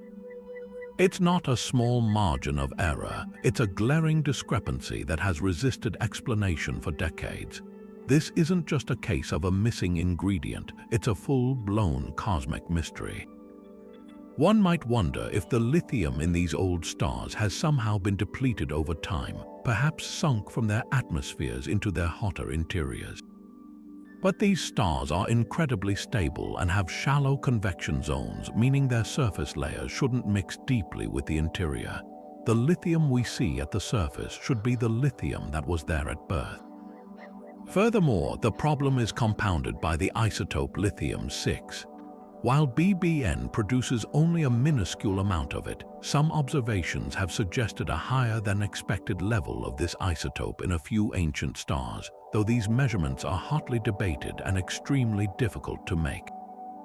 If confirmed, it would deepen the puzzle, as any process that destroys lithium-7 might also affect lithium-6. So where did the lithium go, or was it never made in the expected amounts to begin with? Cosmologists and nuclear physicists have been investigating a wide range of potential solutions. The first and most straightforward possibility is that our understanding of the nuclear physics itself is incomplete. The complex network of reactions that produce and destroy lithium during BBN involves hundreds of different pathways. Perhaps a key reaction rate has been mismeasured in laboratory experiments. For instance, the rate at which beryllium-7 captures a neutron to form lithium-7 is crucial. If this cross-section is different than currently accepted, it could resolve the imbalance. Teams are constantly refining these measurements in particle accelerators, but so far, no revised rate has emerged that fully solves the problem while remaining consistent with all the other successful predictions. If the error doesn't lie with nuclear physics, it may point to something far more profound, new physics beyond the standard model. This is where the mystery gets truly exciting. Some theorists have proposed that exotic, undiscovered particles were present in the early universe and could have altered the nuclear chain of events. One elegant idea involves a theorized particle called the action, which is a candidate for dark matter. If actions existed in sufficient numbers during nucleosynthesis, they could have absorbed energy from the plasma, effectively making the universe expand and cool at a slightly different rate during those critical 20 minutes. This change in the thermal timeline could have shifted the points at which various nuclear reactions froze out. potentially reducing the final yield of lithium-7 without upsetting the perfect agreement we see with deuterium and helium. Other proposals involve the decay of hypothetical massive particles that would have been present in the early cosmos. If these particles lived long enough to decay during or just after BBN, they could have injected extra neutrons or protons into the mix, or produced high-energy photons that broke apart newly formed nuclei, altering the delicate balance of the final abundances. Each of these scenarios is like introducing a new character into a perfectly choreographed play.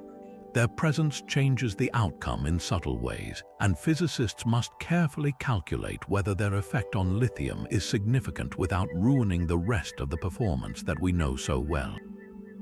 A more radical suggestion is that some lithium was actually produced before the Big Bang.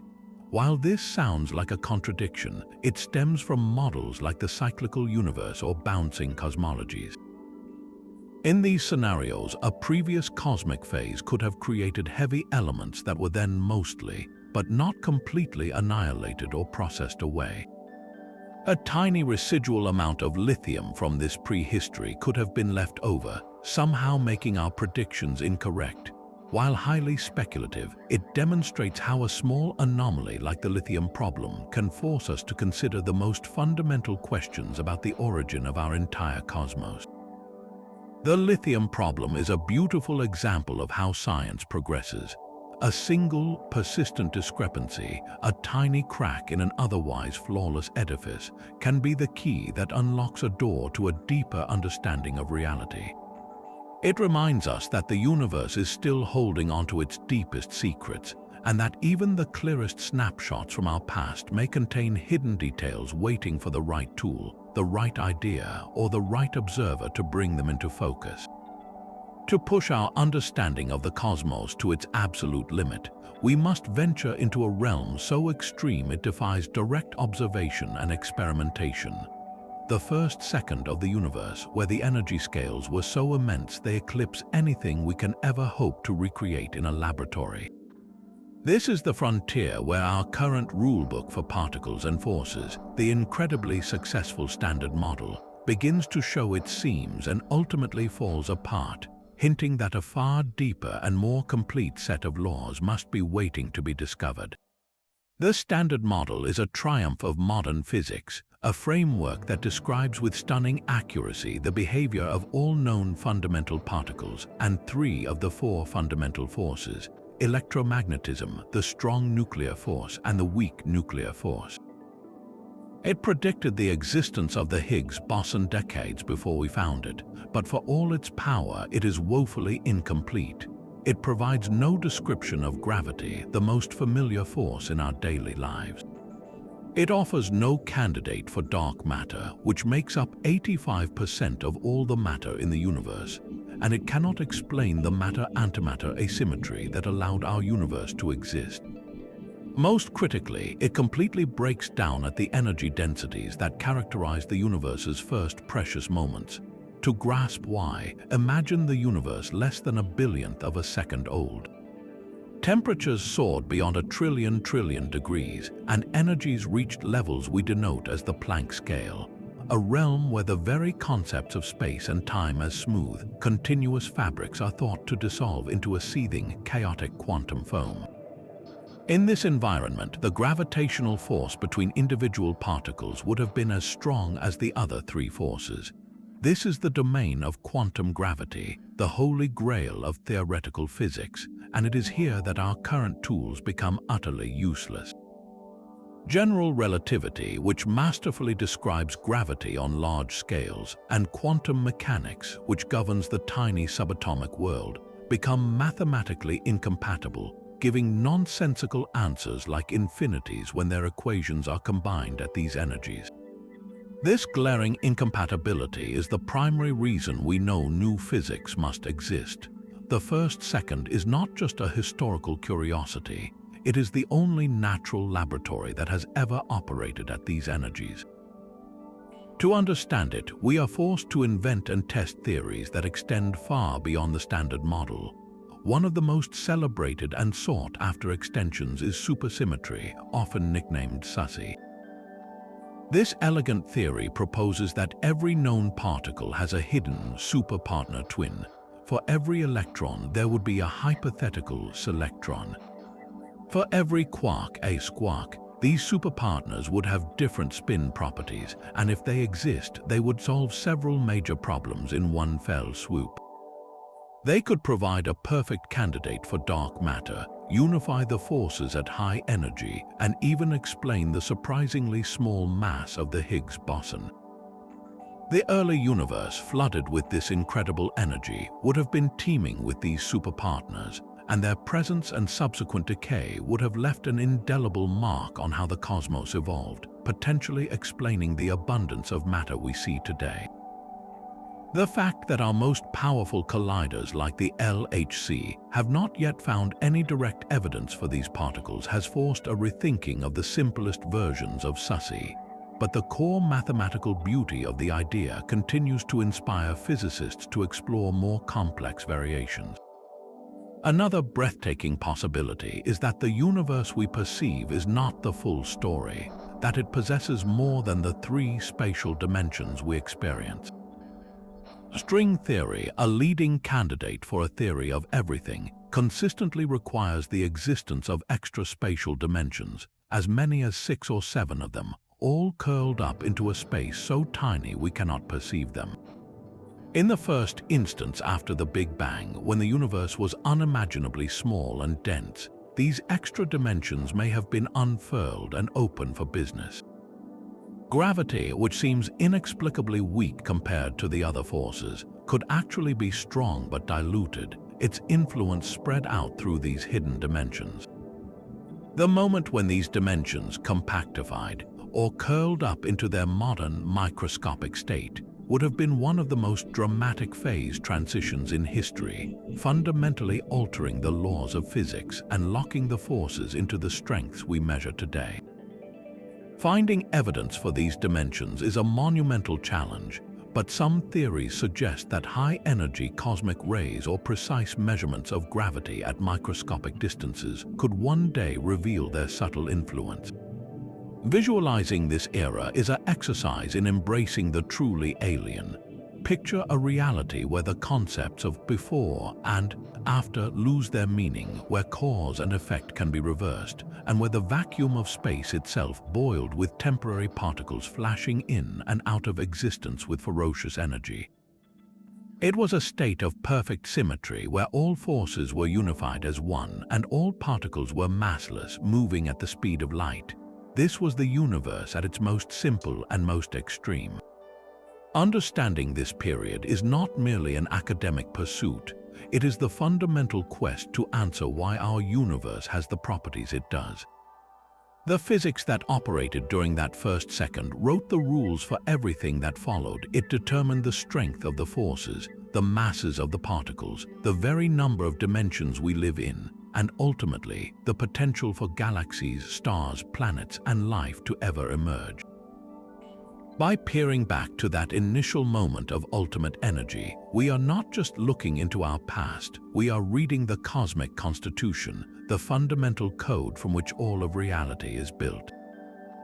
Yet for all its staggering energy and unimaginable density, the early universe was also defined by something far more subtle: the properties of empty space itself. And this brings us to what many physicists consider to be the single most embarrassing problem in all of theoretical science: a numerical discrepancy so vast it threatens to undermine our entire understanding of quantum physics and gravity. This is the cosmological constant problem, and it revolves around a deceptively simple question: how much does nothing weigh? At the heart of this mystery is one of Einstein's most famous additions to his theory of general relativity, a term he called the cosmological constant. He initially introduced it as a kind of fudge factor, a repulsive force woven into the fabric of space itself that could counterbalance gravity and allow for a static, unchanging universe. When the universe was later discovered to be expanding, he reportedly called it his greatest blunder and discarded the idea. But in a stunning twist of fate, modern cosmology has brought it back from the dead. We now know that the expansion of the universe is not slowing down as once thought, but is actually accelerating, driven by a mysterious repulsive energy that permeates the vacuum of space. This energy, which we call dark energy, behaves exactly like Einstein's cosmological constant. It appears to be a fundamental property of empty space itself, an energy that causes space-time to push itself apart. The problem arises when we try to calculate what this energy should be using our incredibly successful theory of quantum mechanics. In the quantum world, empty space is anything but empty. It is a seething, bubbling foam, a quantum vacuum where virtual particles and antiparticles constantly pop into and out of existence for fleeting moments. This frenetic activity isn't just a theoretical curiosity. It has real, measurable effects like the Casimir effect, where two metal plates placed incredibly close together in a vacuum are pushed together by the pressure of these virtual particles flickering outside them. Every cubic centimeter of so-called empty space is alive with this zero-point energy, and according to quantum field theory, it should possess a colossal energy density. When physicists perform the calculations to add up all this energy from every possible quantum field, they arrive at a number that is staggering. The vacuum of space should be boiling with so much innate energy that it would have ripped the universe apart in a catastrophic expansion within the first fraction of a second of the Big Bang. The sheer scale of the error is almost impossible to comprehend. The calculated value of this vacuum energy is a number followed by 120 zeros. The value we actually observe from measuring the acceleration of the universe is incredibly small by comparison. To match observation, the theoretical calculation would need to be wrong by a factor of 10 raised to the power of 120. This is not just a minor rounding error, it is the worst mismatch between theory and observation in the entire history of science.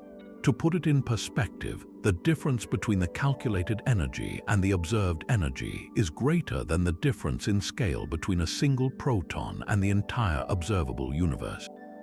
It's as if our most precise theory predicted that a single breath of air should have the energetic force of 1,000,000 hydrogen bombs, while in reality it can barely rustle a leaf. This isn't just a problem, it's a screaming indication that something is profoundly wrong or deeply missing from our understanding. So how do we resolve this catastrophic disagreement? One of the most controversial ideas is the anthropic principle. This line of reasoning suggests that the value of the cosmological constant isn't determined by fundamental law alone, but is instead one of many possible values that could have emerged. In a vast multiverse where countless universes bubble into existence with different physical constants and laws, we naturally find ourselves in one of the rare universes where the cosmological constant is small enough to allow for the formation of galaxies, stars, planets, and ultimately, life. If the constant were even slightly larger, the universe would have expanded too rapidly for any structure to ever form. We are here because we live in a universe whose vacuum energy is habitable, and we shouldn't be surprised to measure a value that allows for our existence. While this provides a potential explanation, it is deeply unsatisfying to many scientists because it seems to abandon the quest for a fundamental, predictive theory. Other theories seek a more dynamic solution. Perhaps dark energy isn't a constant after all, but a field that has evolved over time, slowly diminishing in strength. This idea, often called quintessence, proposes a cosmic slow roll similar to the inflatoned field that drove inflation, but acting over billions of years. In this scenario, the vacuum energy we measure today is simply the current low value of a field that was much more potent in the distant past and will continue to change in the far future. This would mean the accelerating expansion we see is not a permanent feature of the cosmos, but merely a phase in a much longer story. A more radical approach is to question our understanding of quantum field theory itself when it is applied to gravity. The calculation that gives the enormous number assumes that quantum fields and gravity can be neatly separated, but we know they must unite at the Planck scale.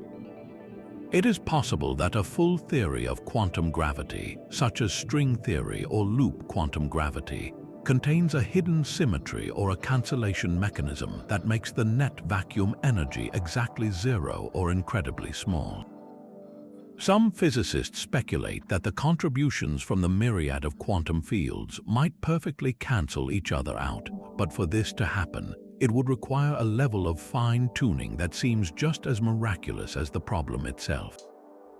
The cosmological constant problem stands as a monument to our ignorance, a stark reminder that for all our knowledge, the universe still holds profound secrets about the very nature of nothingness. Solving it will likely require a revolution in physics, a new way of thinking that seamlessly merges the quantum world with the cosmic scale, finally revealing why the void is so much quieter and gentler than our equations insist it should be. Yet, even as we celebrate the near perfection of the cosmic microwave background, this pristine baby picture of the universe contains a few faint, puzzling blemishes that refuse to be ignored, peculiar features that some cosmologists have dramatically nicknamed the axis of evil. This name doesn't refer to some cosmic villain, but to a set of strange, large-scale anomalies in the CMB data that seem to suggest a preferred direction in the cosmos, a concept that directly challenges the foundational principle of cosmology, that the universe is isotropic, meaning it should look the same in every direction. The most prominent of these anomalies is a striking hemispheric asymmetry. When scientists divide the CMB sky into two halves, they find that one hemisphere has a noticeably higher average temperature than the other. It's not a vast difference, only a few millionths of a degree, but it's a statistically significant deviation from what a perfectly random, smooth universe should display. This is deeply puzzling. The universe shouldn't have a hotter side and a cooler side. The conditions of the Big Bang and inflation should have ensured a uniform temperature distribution everywhere. Finding a preferred axis like this is akin to discovering that the freckles on a person's face are not randomly scattered, but are instead systematically aligned along a specific line from their left ear to their right chin. It's a pattern that hints at a fundamental direction imprinted on the cosmos, a ghostly arrow pointing from a time before the CMB was even created. Another major anomaly is the infamous cold spot. This is a particularly large and unusually cold region in the CMB, located in the southern galactic hemisphere. Its temperature is significantly lower than the surrounding areas, and its size and significance are far greater than what standard inflationary theory predicts should occur by random chance. Initially, some scientists proposed it could be an artifact, perhaps something as simple as foreground interference from our own galaxy. But after meticulous analysis, that explanation has largely been ruled out. The cold spot appears to be a genuine feature of the primordial universe. One exotic explanation is that it could be the imprint of a collision with another universe in the multiverse, a cosmic bruise left by a long-ago encounter with a separate bubble of reality. While this is a thrillingly speculative idea, more conventional explanations suggest it might be an enormous supervoid, a vast underdense region of space that the CMB light passed through, losing energy on its way to us. However, detailed surveys have failed to find a void large enough and empty enough to explain the specific cold spot we see, leaving it as an enduring enigma. There are other peculiarities as well, such as an unusual alignment of the largest temperature fluctuations. The quadrupole and octupole moments, which describe the specific ways the temperature varies across the sky on the very largest scales, appear to be strangely aligned with each other and with the geometry of our solar system. This is another violation of isotropy. The largest patterns in the universe seem to be curiously coordinated with our own local neighborhood, which from a cosmological perspective should be entirely insignificant. It's as if the grandest patterns on a global map were all mysteriously aligned with the street you live on. So what are we to make of these statistical ghosts? The central debate among cosmologists revolves around their significance. Are these anomalies genuine clues to new physics, or are they simply the result of observational noise and systematic errors? The Planck satellite, which provided our most detailed all-sky map of the CMB, spent immense effort characterizing its own instruments and accounting for every possible source of contamination, from galactic dust to subtle measurement biases. Even after this exhaustive process, the anomalies persisted, suggesting they are likely real features of the CMB and not just artifacts of the telescope. This forces us to confront their statistical improbability. The standard cosmological model, known as lambda CDM, predicts that the CMB should be a Gaussian random field. Its fluctuations should be random and evenly distributed with no preferred direction. The probability that we would see these specific alignments and asymmetries in such a model is very low, perhaps less than 1 in 1,000. In most scientific fields, that would be considered strong evidence against the null hypothesis. But cosmology is different. We only have one universe to observe, and we can't rerun the experiment to see if the anomalies show up again. This makes it incredibly difficult to rule out the possibility that we are simply seeing a rare statistical fluke, a cosmic coincidence that looks meaningful but is ultimately just a trick of the numbers. If these features are real and not flukes, the implications are profound. They could point to physics operating before the Big Bang or to a modification of the inflationary paradigm. Perhaps inflation did not occur in a perfectly symmetric vacuum, but was instead slightly anisotropic itself, stretching space more in one direction than another and leaving a permanent directional imprint on the entire cosmos. Other theories suggest the anomalies could be evidence that the universe is finite and has a non-trivial topology, that it is shaped like a torus or a dodecahedron, and we are seeing the same large-scale structure wrapped around multiple times. The most radical interpretation is that the axis of evil is evidence of a pre-Big Bang structure, a remnant of an earlier cosmic phase that survived the violent birth of our universe, making our cosmos more like a branch on an eternal tree rather than a singular creation event. The search for answers continues with ever more precise measurements. Future CMB experiments like the Simons Observatory and CMB-S4 will map the polarization of the microwave sky with unprecedented sensitivity. If the anomalies are real, they should leave a distinct pattern in this polarization.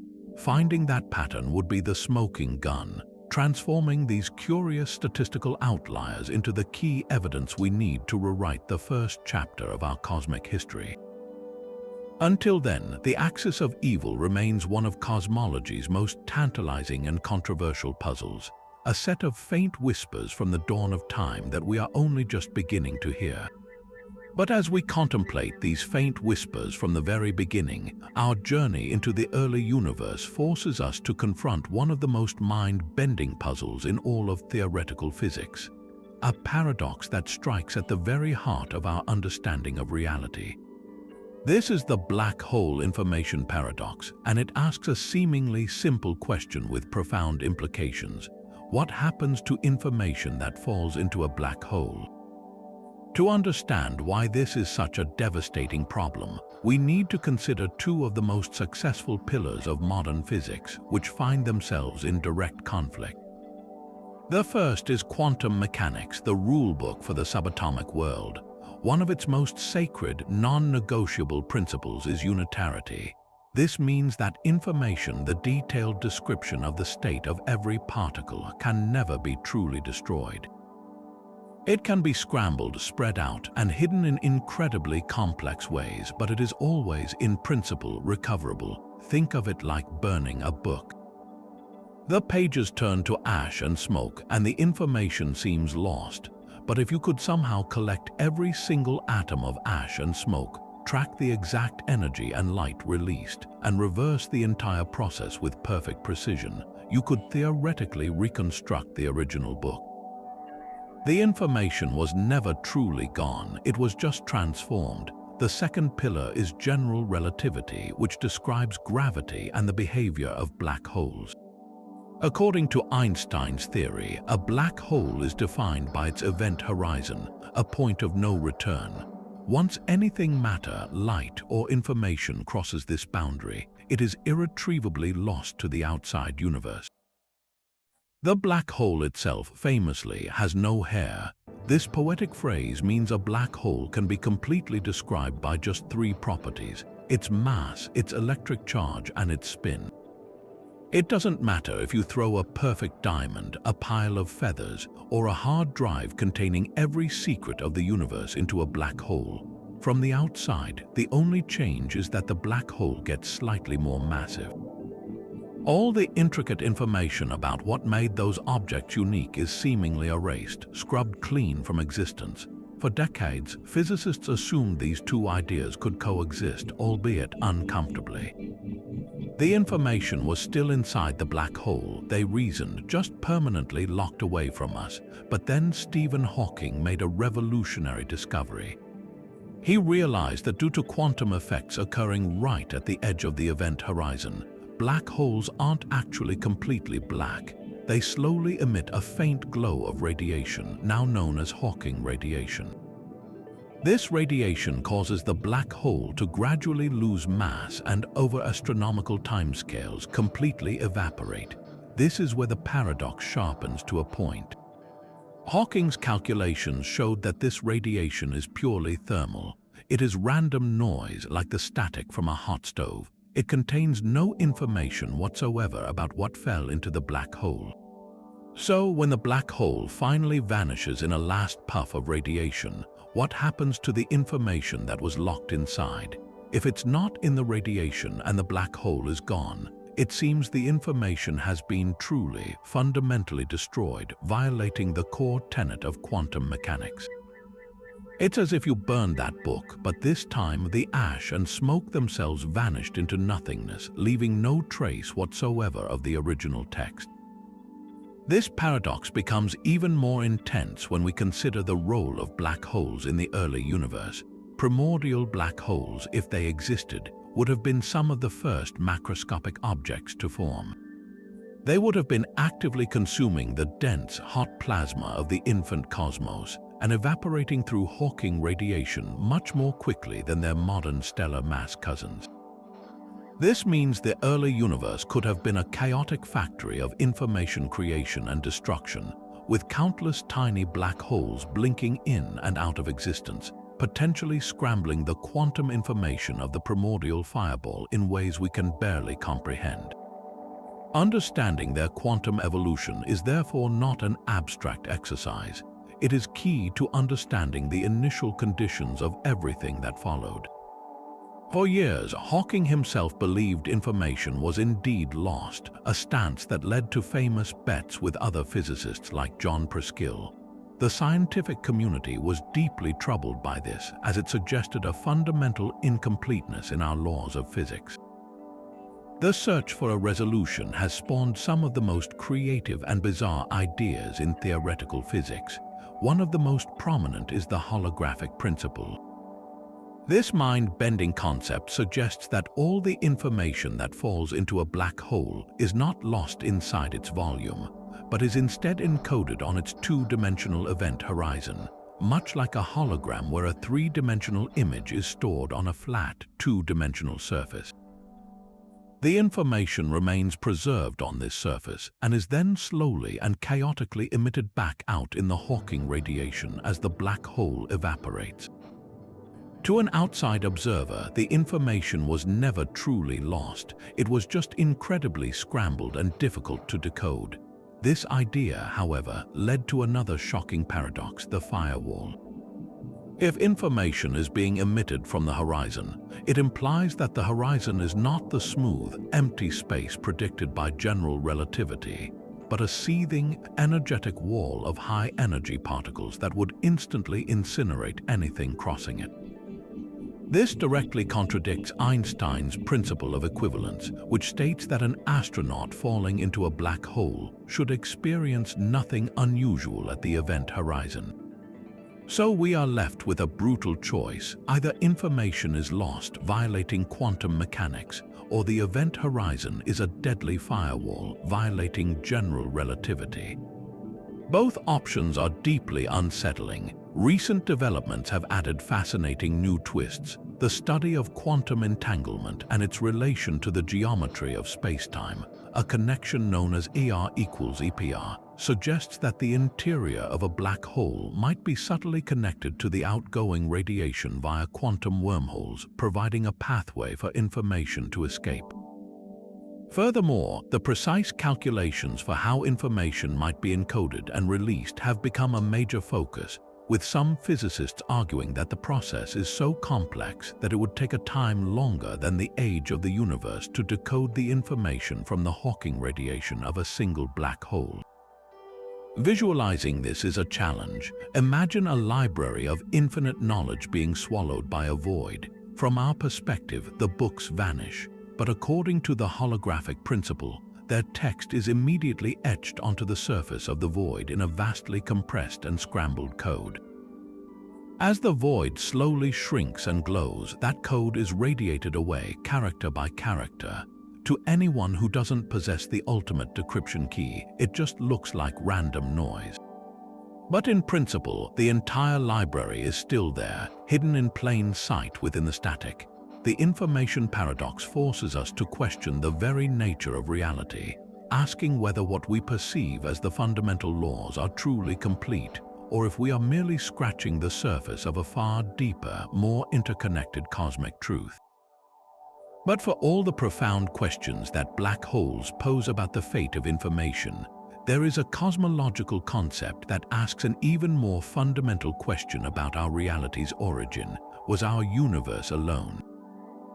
This brings us to one of the most audacious and controversial ideas in modern cosmology, the multiverse.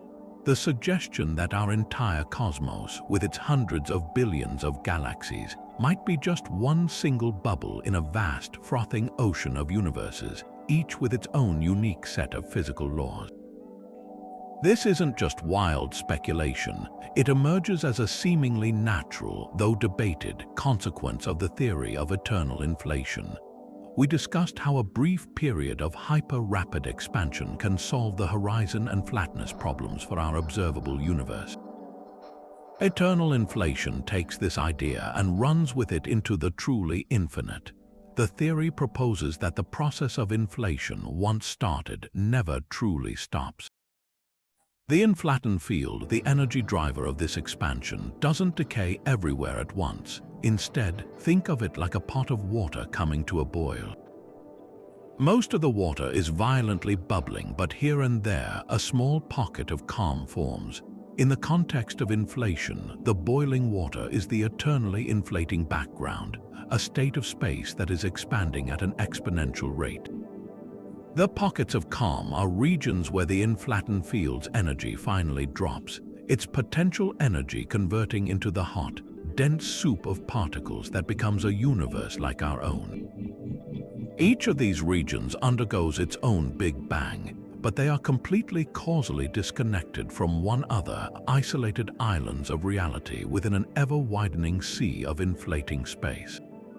And here's where the idea gets truly mind-bending. If this process is eternal, then an infinite number of these bubble universes are constantly being created. In this vast ensemble, the physical constants we hold as fundamental, the strength of gravity, the mass of the electron, the value of the cosmological constant, might not be universal laws at all. They could simply be local bylaws, the outcome of how the fields settled down in our particular bubble. In other bubble universes, these constants could be wildly different. Some universes might have gravity so strong they collapse instantly into a big crunch. Others might have forces so weak that no atoms can ever form. In this view, the miraculous fine-tuning we observe in our universe, the precise balance that allows for galaxies, stars, and life, isn't a miracle at all. It's a selection effect. We find ourselves in a universe capable of supporting life because in an infinite multiverse, every possible combination of constants will occur somewhere. We are, by necessity, in one of the habitable ones. It's the ultimate answer to the anthropic principle. We observe a universe fit for life because we couldn't observe one that isn't. But is this science, or is it untestable philosophy? This is the central criticism of the multiverse idea. If these other universes are forever beyond our observational horizon, can we ever claim the theory is scientific? Proponents argue that while we may never visit another universe, we might still find its fingerprints in our own. One tantalizing possibility is that in the infinite froth of bubble creation, two universes might have formed very close to each other in the inflating background. If they collided before inflation pushed them irrevocably apart, the impact could have left a detectable imprint on the oldest thing we can see, the cosmic microwave background. This would appear as a strange, circular pattern of temperature variations, a cosmic bruise on the CMB. Scientists have actively searched for these signatures, and while a few candidate anomalies have been found, like the infamous cold spot, none have been conclusively linked to a bubble collision. The search continues with more precise data. Another potential signature could be hidden in the gravitational wave background. The violent process of our own bubble universe nucleating and the subsequent end of inflation could have generated a unique spectrum of primordial gravitational waves. The specific pattern of these waves might carry information about the multiverse background it was born from. Future observatories, like space-based gravitational wave detectors, could one day be sensitive enough to listen for this faint whisper from the beginning. Visualizing this is a challenge to our everyday intuition. Picture an infinite, ever-expanding void. This is the inflationary background, the meta-universe. Within it, new space is being created faster than light. Now, imagine bubbles appearing spontaneously at random points, like bubbles forming in a glass of champagne. Each bubble is an entire universe with its own Big Bang and its own space-time. From inside one of these bubbles, we can only see our own universe. The walls of our bubble are moving outward at the speed of light, but the space between bubbles is expanding even faster, meaning we can never reach another one. Our entire observable cosmos is just a tiny patch within our single bubble. The multiverse is not a collection of universes existing side by side in a pre-existing space. It is a fractal-like structure of causally disconnected spacetimes, forever branching out from an eternal inflationary engine. It is a vision of creation that is unending, where the universe we call home is not a singular event, but merely one outcome in a cosmic lottery of infinite possibilities. This frantic burst of hyper-expansion couldn't last forever. If it had, the universe would have been stretched into a cold, empty, and lifeless void, devoid of any structure or energy. For our cosmos to become the vibrant, particle-filled reality we know, inflation had to end, and it had to do so in a way that reignited the fires of creation.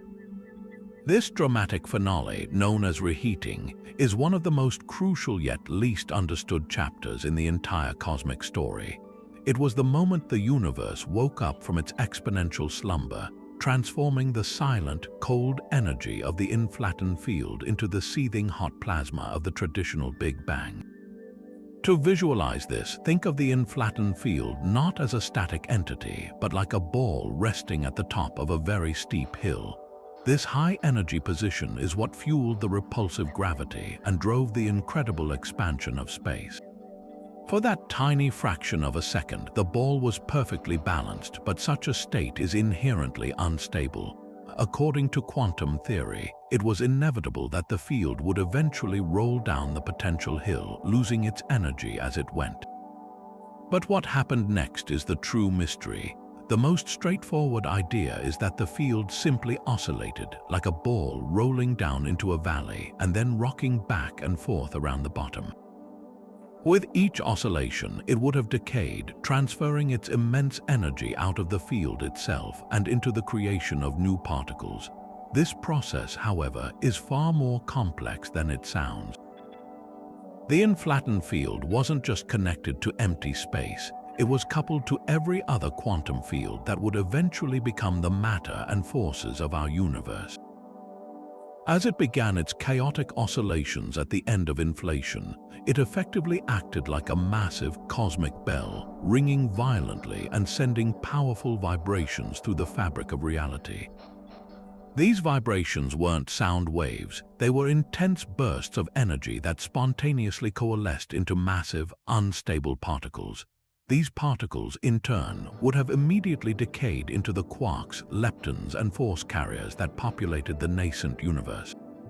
It was a spectacular chain reaction, a cosmic-scale avalanche where the potential energy of space itself was rapidly converted into the kinetic energy of a trillion particles, flooding the newborn cosmos with a ferocious heat that reached temperatures exceeding 1,000 trillion degrees in an astonishingly short time. But this simple oscillatory model, known as perturbative reheating, has its problems.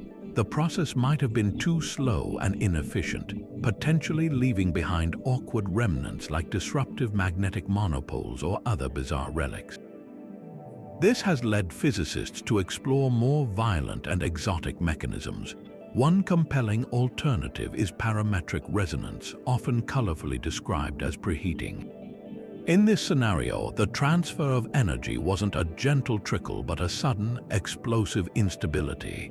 The oscillating inflaton field didn't just decay particle by particle, it resonated with specific quantum fields, amplifying certain modes with incredible efficiency. Think of it like a singer hitting the exact resonant frequency of a crystal glass, causing it to shatter. The inflaton field's oscillations hit the right frequency to shatter the vacuum itself, tearing it apart in a catastrophic burst of particle production that filled space with a dense, turbulent ocean of matter and radiation almost instantaneously. This would have been an event of unimaginable ferocity, far from a smooth transition. The echoes of this violent birth may still be ringing through the cosmos today, not as sound but as ripples in the very fabric of space-time. The incredibly rapid and asymmetric transfer of energy during reheating would have shaken the gravitational field, generating a storm of primordial gravitational waves. Unlike the waves detected by LIGO from black hole mergers, these waves would have wavelengths as large as the observable universe itself, and they would carry with them a unique fingerprint of the reheating process. Their frequency and amplitude would tell us precisely how much energy was involved and how quickly the transition occurred. Detecting this gravitational wave background would be like finding a recording of the universe's first cry, offering direct, incontrovertible evidence for inflation and reheating. The search for this signal is now a primary goal for next-generation observatories. Planned space-based detectors like the Laser Interferometer Space Antenna, or LISA, will be tuned to the right frequency range to listen for these whispers from the dawn of time. Other proposals aim to use the precise timing of distant pulsars, looking for the subtle distortions a passing gravitational wave would impose on their incredibly regular pulses. Finding this background would not only confirm the entire inflationary paradigm, but would also allow us to directly probe energy scales 1 trillion times higher than anything achievable in our particle colliders, opening a window into physics we can never hope to recreate on Earth. The end of inflation was the true beginning of our familiar universe, and its final, violent moments may still hold the key to understanding everything that followed. Yet, even as the universe reignited in the fire of reheating, it was ringing with the aftershocks of its own violent birth, vibrations so profound they were imprinted onto the very fabric of reality. These are the primordial gravitational waves, and they represent perhaps the most sought-after treasure in all of cosmology, a direct recording of the universe's first moment of existence. To understand what these waves are, we need to move beyond matter and energy and think about space-time itself. Einstein's theory of general relativity tells us that space-time isn't a static stage. It's a dynamic, flexible fabric that can be stretched, squeezed, and made to ripple. Gravitational waves are these ripples propagating outwards at the speed of light from the most cataclysmic events in the universe, like the collision of black holes. But the waves we've detected with observatories like LIGO are like tiny, recent splashes in a cosmic pond. Primordial gravitational waves are something else entirely. They are the tsunami. They were not generated by any event within the universe, but by the birth of the universe itself, specifically by the explosive period of cosmic inflation. Picture the universe in that first fraction of a second during the inflationary burst. The vacuum wasn't perfectly smooth and quiet. It was bubbling with intense quantum fluctuations. At these unimaginably small scales, particles and energy were flickering in and out of existence, creating a roiling, chaotic foam. Crucially, these quantum jitters didn't just affect matter fields, they also shook the gravitational field, the very geometry of space-time itself. These were the tiniest possible tremors in the fabric of reality. Then, inflation did what it does best. It stretched everything. Those infinitesimally small quantum fluctuations in the gravitational field were magnified to cosmic proportions, frozen into the expanding universe as literal ripples in space-time.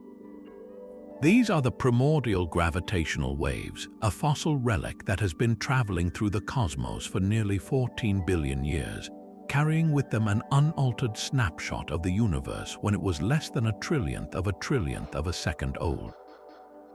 Detecting these waves would be the ultimate smoking gun for inflation. It would provide direct, incontrovertible proof that this incredible growth spurt actually happened. But more than that, their properties would tell us precisely what drove it. The amplitude or strength of these waves is directly tied to the energy scale of inflation. Finding strong waves would mean inflation occurred at an almost unimaginably high energy, perhaps connecting to the realm of grand unification or even quantum gravity. Measuring their detailed spectrum would reveal the specific shape of the inflaton field's potential energy hill, telling us exactly what kind of physics was behind the wheel in the universe's first moment. It's a direct line of sight to energies a trillion times beyond what the Large Hadron Collider can ever hope to probe. So how do we hunt for these echoes of creation? We look for their unique calling card in the oldest light we can see, the cosmic microwave background. As the CMB photons began their journey to us nearly 14 billion years ago, they traveled through a universe freshly rippling with these primordial gravitational waves.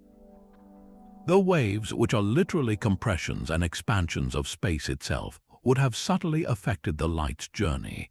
As a gravitational wave passed through, it would have stretched space in one direction and compressed it in the other, very slightly polarizing the light in a specific curling pattern known as B-mode polarization.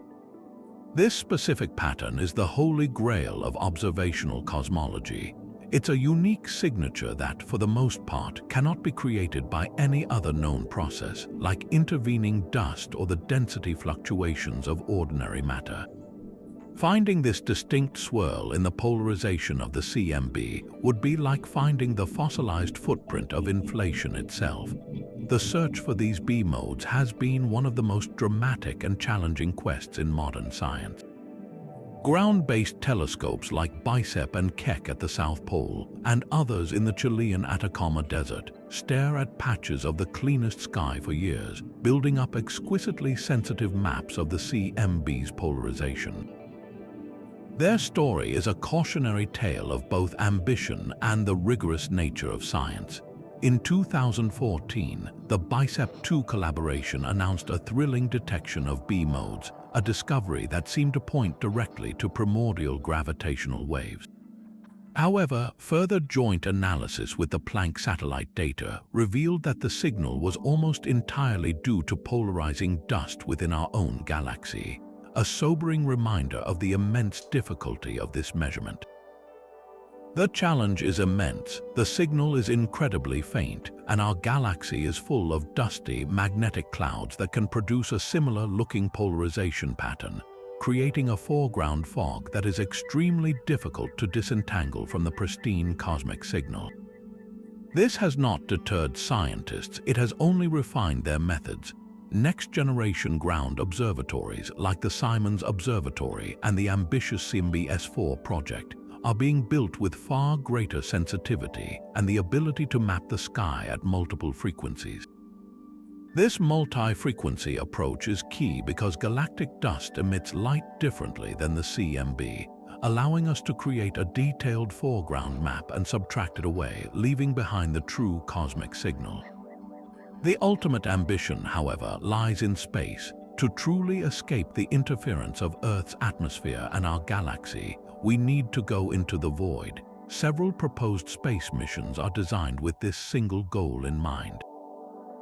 Missions like Lightbird, proposed by the Japanese space agency JAXA, are being engineered as dedicated satellites to map the entire sky's polarization with a sensitivity and clarity that is impossible from the ground. These missions represent our best hope of finally capturing the whisper-thin signature of those first spacetime ripples. They are not just telescopes, they are time machines designed to listen for the faintest echo of creation itself. Success would open a completely new window onto the first moment of time, revolutionizing our understanding of where everything came from and potentially revealing the deep connection between gravity and the quantum world. But if the multiverse offers a radical solution to the problem of fine-tuning, it finds its most mathematically sophisticated expression in a theory that aims to be the final theory of everything, string theory. This ambitious framework proposes that the fundamental constituents of reality are not point-like particles but unimaginably tiny, vibrating loops of energy strings. And it's within this elegant idea that we encounter one of its most staggering implications, a concept known as the string theory landscape, a cosmic library of possible realities so vast it defies human comprehension. The core beauty of string theory lies in its simplicity.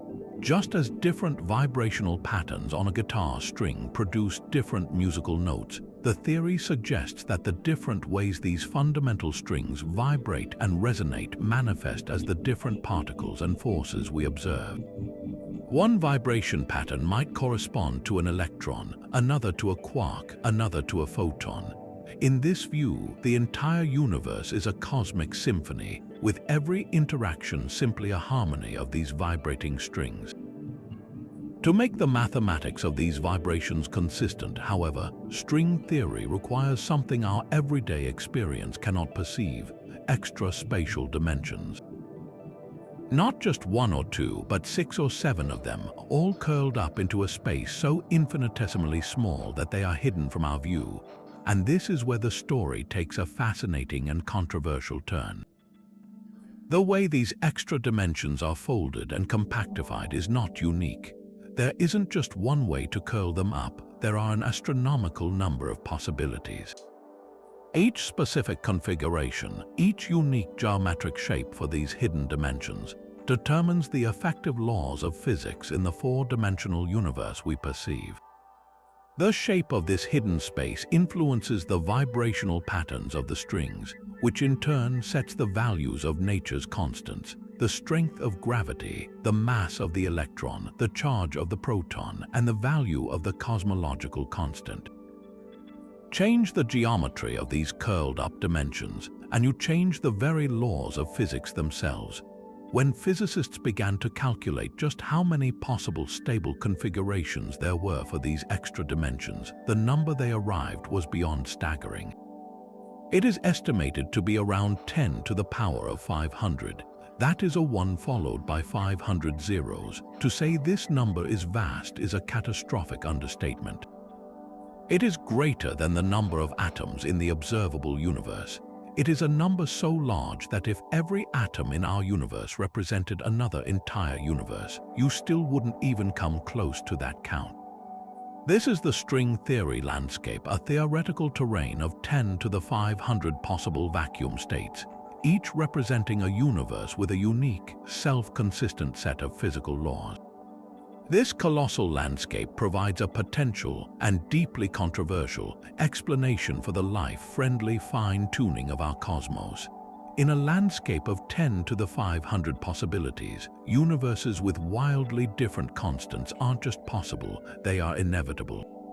The vast, overwhelming majority of these universes would be utterly sterile and lifeless. Some might have gravity so strong they collapse instantly.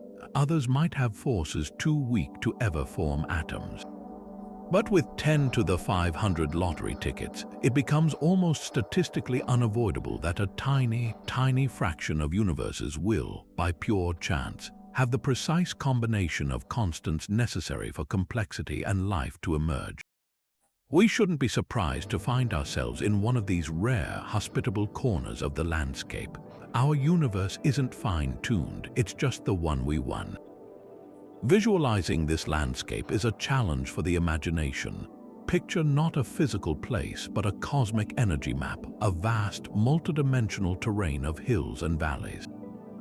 Each valley represents a stable vacuum state, a possible universe with its own specific laws of physics.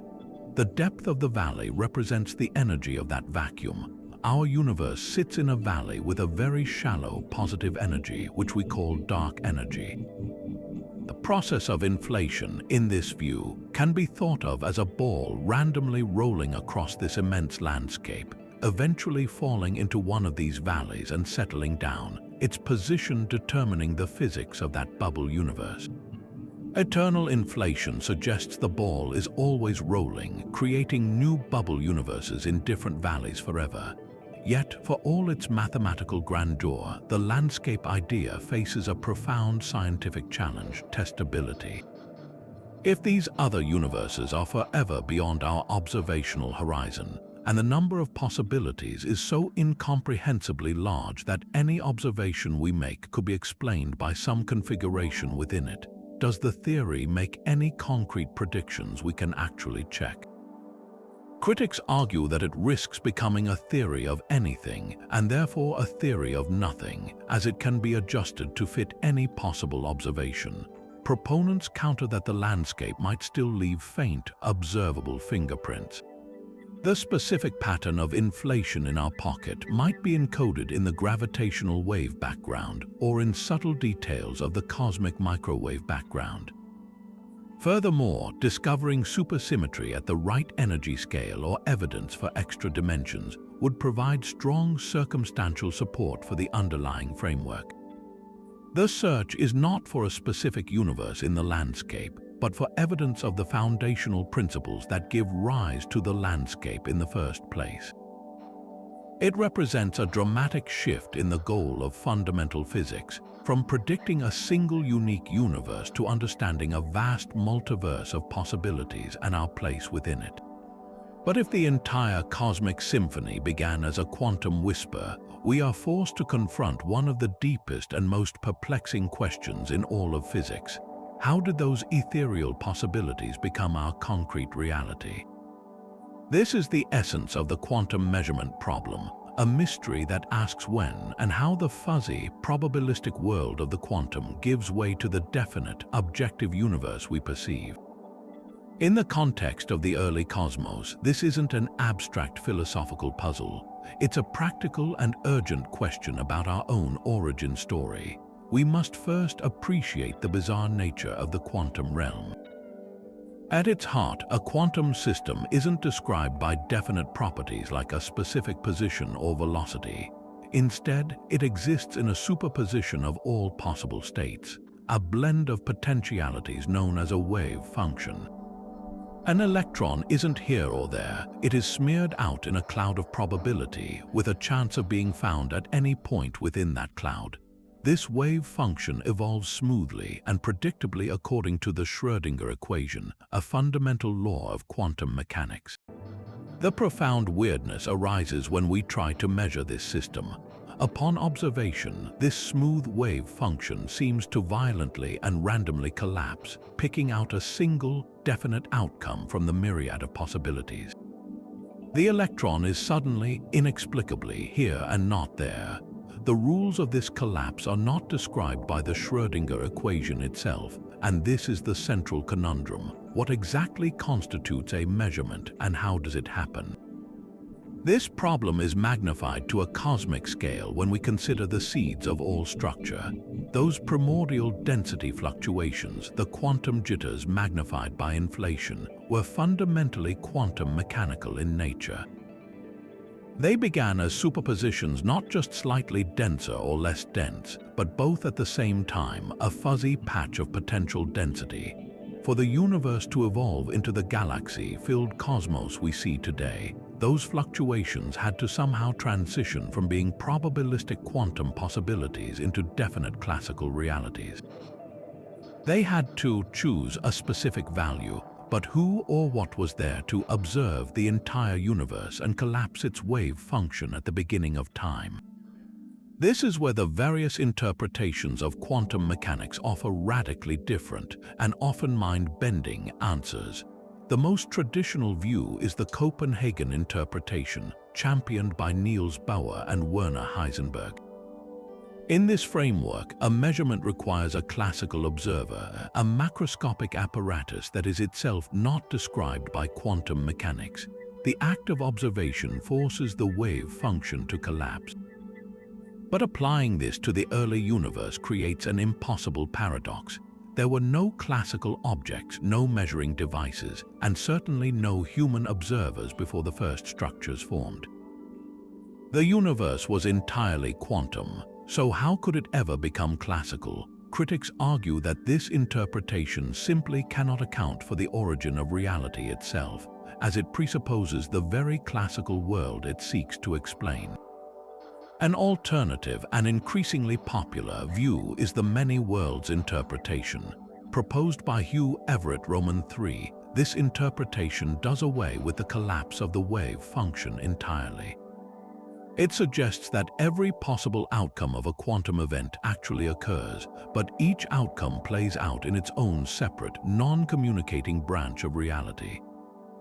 When a measurement is made, the entire universe splits into a multitude of copies. In one branch, the electron is found here, in another, it is found there.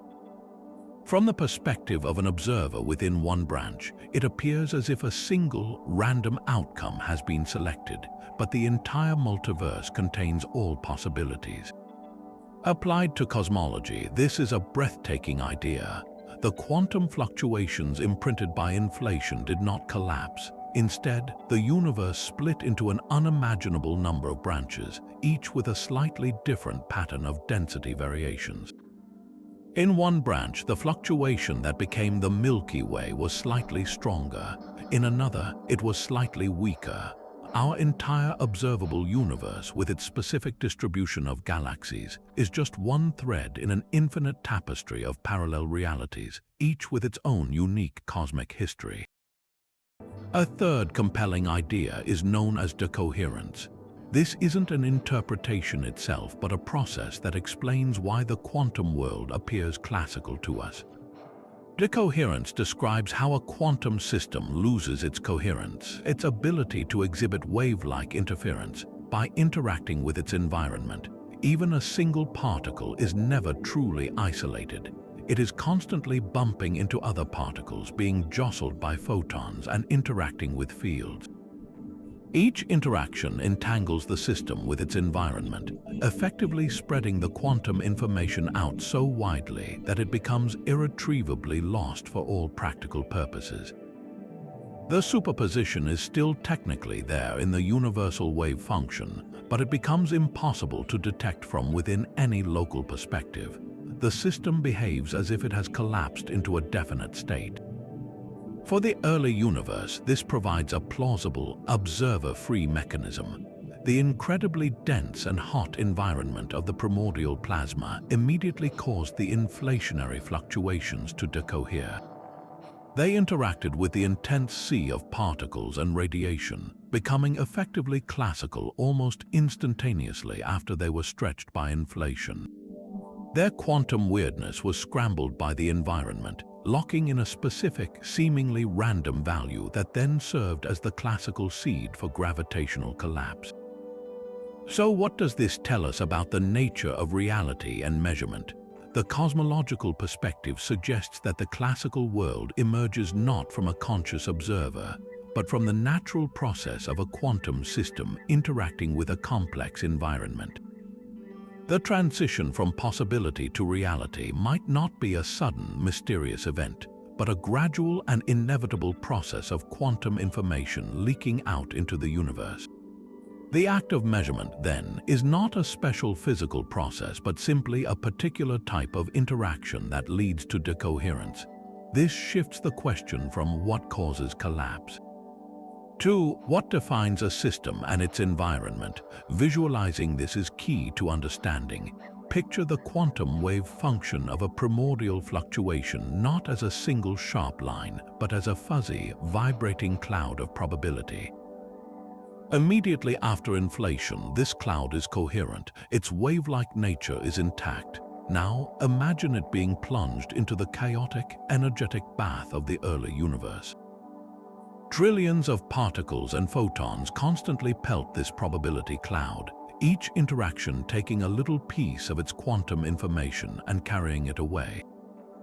The once defined cloud rapidly becomes entangled with the entire cosmos, its delicate superposition replaced by a single, peaked value. It hasn't collapsed in the Copenhagen sense. It has simply had its quantum character diluted into the environment, leaving behind a definite classical imprint, the first tiny step toward a galaxy. This process likely happened for every single fluctuation across the sky, trillions of them simultaneously becoming classical, their quantum possibilities solidifying into the cosmic blueprint we see etched in the CMB. The universe, in a very real sense, measured itself into existence. This staggering difference in strength is not just a curiosity, it is arguably the most severe hierarchy problem in all of physics. Why is there such an immense, apparently arbitrary gap between the energy scale of gravity, set by the Planck mass, and the energy scale of the other forces, set by the mass of the Higgs boson? This isn't a simple why question. It points to a deep instability in our theoretical framework that suggests our current understanding is profoundly incomplete. To grasp the full weight of this problem, we need to look at the Higgs boson. The mass of this particle is not just another number, it is a fundamental parameter that sets the scale for the masses of all other known particles. In the quantum world, the Higgs mass is not isolated. It is constantly bombarded by virtual particles flickering in and out of existence, each interaction contributing a tiny correction to its overall value. These corrections should, in principle, drive the Higgs mass, and by extension, the entire mass scale of the Standard Model, all the way up to the Planck scale, making it 16 orders of magnitude heavier. This would mean electrons, quarks, and protons would be unimaginably massive, and complex structures like atoms and molecules could never form. The fact that the Higgs mass is so comparatively light, and that we exist at all, implies that these enormous quantum corrections must be cancelling each other out with an almost miraculous and completely unnatural level of precision. It's as if you tried to balance a pencil on its tip on a vibrating table during an earthquake, and it remained perfectly upright for billions of years. This degree of fine-tuning, with no underlying symmetry or mechanism to explain it, is what physicists find so deeply unsettling. So where could the solution lie? One of the most compelling and mind-expanding ideas is that gravity only appears weak from our limited, four-dimensional perspective. This is the core of the large extra-dimension model, first proposed by physicists like Nima Arkani-Hamed, Savas Dimopoulos, and Georgi Devali. Imagine our universe is a three-dimensional membrane, or brain, floating within a higher dimensional space. The strong nuclear force, the weak force, and electromagnetism are all confined to our brain. Their influence cannot leak out into these extra dimensions. Gravity, however, being the curvature of spacetime itself, is not bound to the brain. It can spread out or dilute into the full volume of the higher dimensional space. From our perspective on the brain, this dilution makes gravity seem incredibly feeble. A simple analogy is a water hose. If you spray water in an open field, its pressure drops quickly as it spreads out. But if you put your thumb over the nozzle, you confine the water, making the stream more powerful and focused. In this scenario, the other forces are like the confined stream, while gravity is like the spray that's allowed to spread out into a much larger volume. The true fundamental strength of gravity could be just as strong as the other forces, but we only experience a tiny, diluted fraction of its full force. An even more radical implication of extra dimensions involves the very fabric of spacetime at the smallest scales. At the incredibly high energies of the early universe, the distinction between the fundamental forces might have been completely different. Theories like string theory suggest that the weakness of gravity could be a direct consequence of the way the extra dimensions are curled up or compactified. The specific geometry and size of these hidden dimensions would determine the effective strength of gravity that we perceive in our four-dimensional world. In this view, the hierarchy problem is transformed from a question of fine-tuning into a question of geometry. We don't need miraculous cancellations. We need to find the specific shape of the universe's hidden dimensions that naturally produces the forces as we observe them. Another elegant solution comes from a powerful symmetry called supersymmetry. This theory proposes that every known particle has a hidden superpartner. For every electron, there is a hypothetical selectron. For every quark, a squark. The profound beauty of this idea is that the quantum corrections to the Higgs mass coming from standard particles would be perfectly cancelled out by the contributions from their superpartners. A positive correction from an electron would be exactly offset by a negative correction from a selectron. This would naturally stabilize the Higgs mass and protect it from being driven up to the Planck scale, solving the fine-tuning problem with a powerful natural symmetry. While experiments at the Large Hadron Collider have so far not found direct evidence for these superpartners, the mathematical elegance of supersymmetry continues to make it a compelling candidate for explaining the delicate balance we observe in our universe. Ultimately, the hierarchy problem is more than just a technical puzzle about force strengths. It is a direct challenge, a signpost pointing toward physics that must exist beyond our current understanding. Whether the answer lies in the vastness of extra dimensions, the beautiful symmetry of supersymmetry, or some other ingenious mechanism yet to be conceived, solving this mystery will not just explain why gravity is weak. It will open a doorway to a deeper layer of reality, revealing the true, unified nature of all forces at the moment of creation. But for all the universe's deep symmetries and elegant laws, there is one fundamental aspect of our reality that remains stubbornly one way: the relentless forward march of time. We remember the past but not the future. We break eggs to make omelets, but we never see a splattered omelet reassemble itself into a whole egg. This universal directionality is known as the arrow of time, and its origin is one of the most profound puzzles in physics because the fundamental equations that govern reality don't actually care about the direction of time. If you were to watch a film of two electrons colliding and scattering off each other, and then watch that film played backwards, both versions would look perfectly valid according to the laws of physics.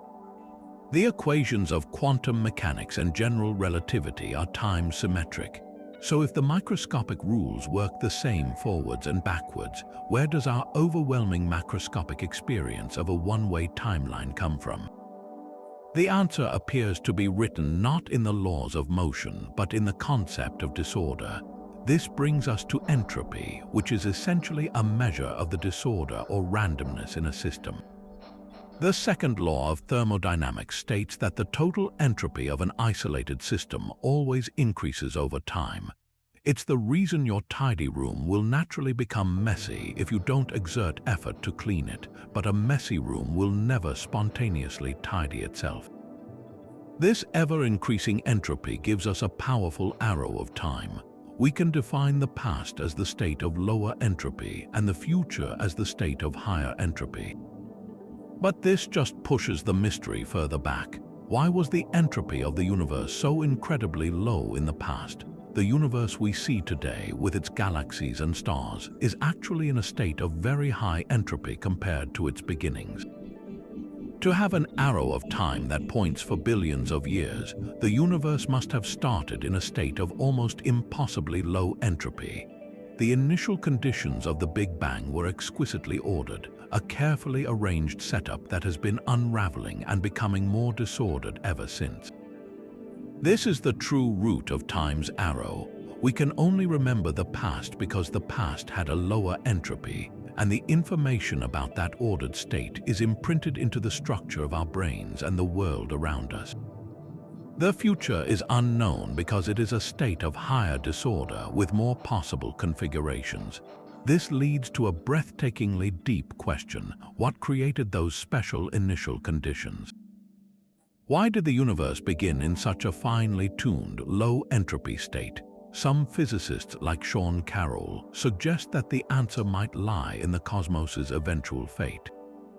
For the arrow of time to make sense, the universe might need to be a much larger and more exotic place than what we can observe.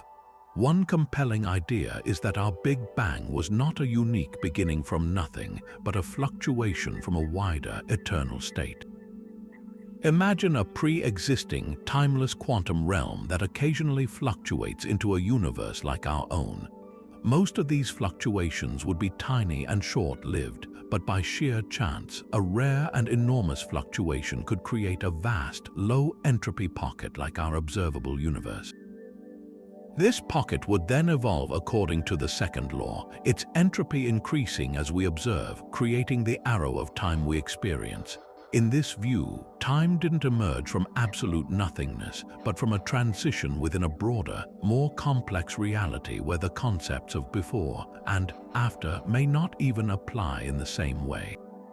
The quest to understand the origin of time pushes us to the very limits of quantum gravity, where space and time themselves are thought to lose their classical identities.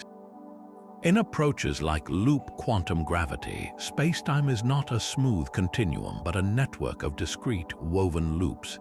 In this picture, time may not be a fundamental ingredient at all. The most basic equations of the theory are timeless. The flow of time we experience could be an emergent property, a collective illusion that arises from the changing relationships between quantum events. Much like the temperature of a gas emerges from the collective motion of molecules, even though no single molecule has a temperature. We perceive a flowing time because we are physical systems within the universe, interacting with other systems and processing information about a world that is constantly moving from a state of lower to higher entropy. The river of time may be a current flowing within a deeper, timeless ocean. Yet for all the universe's apparent stability, a deep and unsettling possibility emerges from our most advanced particle physics. The haunting suggestion that the very ground state of reality, the vacuum we inhabit, might not be the lowest possible energy state. It could be a false vacuum, a precarious plateau of existence that is stable for now, but could eventually decay, unleashing a catastrophe of cosmic proportions. This is the vacuum metastability problem, a profound mystery that asks a terrifying question. Is our entire universe living on borrowed time? To grasp this, we need to think of the universe's vacuum not as pure emptiness, but as a field, specifically the Higgs field. This is the energy field that gives particles their mass, and like all quantum fields, it has a preferred energy state, a value at which it naturally wants to settle. Imagine a complex, multi-dimensional landscape of hills and valleys. The lowest point in the deepest valley represents the true vacuum, the absolutely stable, lowest energy state the universe could possibly have. Our current universe, according to the precise measurements of the Higgs boson mass and the mass of the top quark, might not be sitting in that deepest valley. Instead, we might be resting in a higher valley, a false vacuum that is stable for now, but separated from the true vacuum by a large but not insurmountable energy barrier. It's as if our entire reality is a ball carefully balanced in a small dip on the side of a much steeper hill. For the moment, it's not moving, but given a big enough push or enough time for a random quantum fluctuation to bounce it over the edge, it could suddenly and catastrophically roll all the way down. What would such a decay actually look like? The trigger would be a random quantum fluctuation, a tiny bubble of true vacuum spontaneously forming somewhere in space. This wouldn't be a bubble of air, it would be a bubble where the fundamental laws of physics are different. The walls of this bubble would be a sphere of unimaginably high energy, expanding outward in all directions at the speed of light. As it expands, it would rewrite reality itself. The moment this sphere of true vacuum touches any region of space, it would instantly and violently release the pent-up energy difference between the false and true vacuum states. The constants of nature would change. The very rules of chemistry and nuclear physics would be erased. Atoms would cease to hold together. Every structure in the universe, every galaxy, every star, every planet, every living being would be instantly and utterly annihilated, not in an explosion of matter, but in a silent, swift reconfiguration of the fabric of existence. There would be no warning, no sound, and no escape. From our perspective, the end would arrive as an invincible wall of light, the last thing any observer would ever see, rewriting the universe into a form we cannot predict, and that would certainly be incompatible with life as we know it. This raises a chilling question for cosmologists. Could this have happened in the early universe? During the intense heat of the Big Bang and the inflationary epoch, the Higgs field was likely in a very different high-energy state. As the universe cooled, it had to choose a vacuum state to settle into, a process known as symmetry breaking. The frightening possibility is that our cosmos could have easily tipped over into a true vacuum state that was completely sterile. The fact that it didn't, and instead settled into a metastable state that has lasted for 14 billion years and allowed for the formation of complex structure, feels like yet another incredible cosmic coincidence. The early universe was a hot, chaotic place, ripe with the energy fluctuations that could have nucleated a deadly bubble. That it did not suggest that either our calculations are slightly off or we are, once again, incredibly fortunate. The key to this entire mystery lies in the precise measurements of two particles, the Higgs boson and the top quark. The stability of our vacuum is exquisitely sensitive to their masses. Our best calculations using the Standard Model indicate that with the currently measured values, our vacuum is indeed metastable. The good news is that the predicted half-life for such a decay is astronomically, almost incomprehensibly long, far longer than the current age of the universe. The bad news is that metastable means it will happen eventually, given enough time. This isn't a cause for immediate alarm, but it is a stunning scientific prediction about the ultimate fate of everything. This doomsday scenario is not considered inevitable, however.